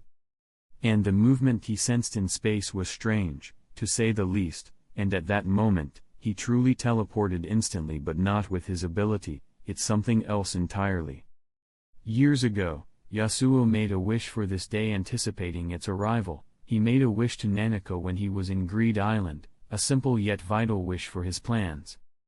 A one-time use wish which will allow him to teleport to a place near something he desires and teleport back 20 seconds later with whatever in his amplification domain also teleporting with him, albeit the wish is a bit more complicated than that. The dark energy within his chest testifies to the wish made, an energy that appeared in his chest once he made the wish, and the same dark energy produced by the Scarlet Eyes of the Korta clan, a mystery he already solved. Only at that point did he experience true instantaneous teleportation, as space seemed to shape itself in an interesting way before he appeared in his destination. And he made sure to memorize the way space behaved throughout the teleportation. After all, even with how much he studied space, he still only considers himself average in manipulating it, as he needs much more training. He appeared in his desired destination high in the sky, looking down on what looked like a vast white field of some kind of plants, completely white plants as far as normal eyes can see, but Yasuo can see much more. Yasuo observed all around him as he felt and sensed the strange air around him, observed not just with his eyes but also with his domain, and he saw much more than what the eyes can see. He saw and felt the abundance of oxygen in the air, an atmosphere much richer in oxygen and other necessary molecules than in the known world. The air felt fresh, like no one can be here without feeling energetic, except for the dangers around not permitting one to enjoy the beautiful scenery and air. Yasuo can see far more than what a normal human can, even when comparing eyes. He can see into the far distance, as saw all the strange life forms moving around. He can sense the numerous life signals practically everywhere. He saw bugs, strange ones different than any he ever saw and bigger, some much bigger than others. Among the large white field, few trees could be seen here and there with some distance separating them, trees so tall they rival some of the tallest rare trees in the known world, yet here they're so common here. Trees almost reaching 100 meters in height, and while there are quite a lot of trees surpassing that in the known world, those are quite rare and few, and that's when we account for the entire known world. Yet here we are in a random place of Yasuo's destination, and there are already trees such as those as far as the eye can see. A beautiful scene indeed, one Yasuo didn't have much time to enjoy, as he felt the danger from several trees, no specifically the trees but what's within, the faint yet dangerous life signals within. I guess that's something I will get used to when I come back here. Dangers everywhere. This is the Dark Continent after all. Yasuo, even with his current unrivaled power, is still an incredibly cautious person, so when he wanted to teleport here, he wanted to teleport to a place high in the air. He's floating at a height of more than 3 miles, looking down on the beautiful yet incredibly dangerous scene beneath him, with caution never leaving his peculiar eyes, but this is what he prepared for all those years. Only now did he make an interesting remark while stroking the shining silver earring on his left ear: "It's time to collect what's owed."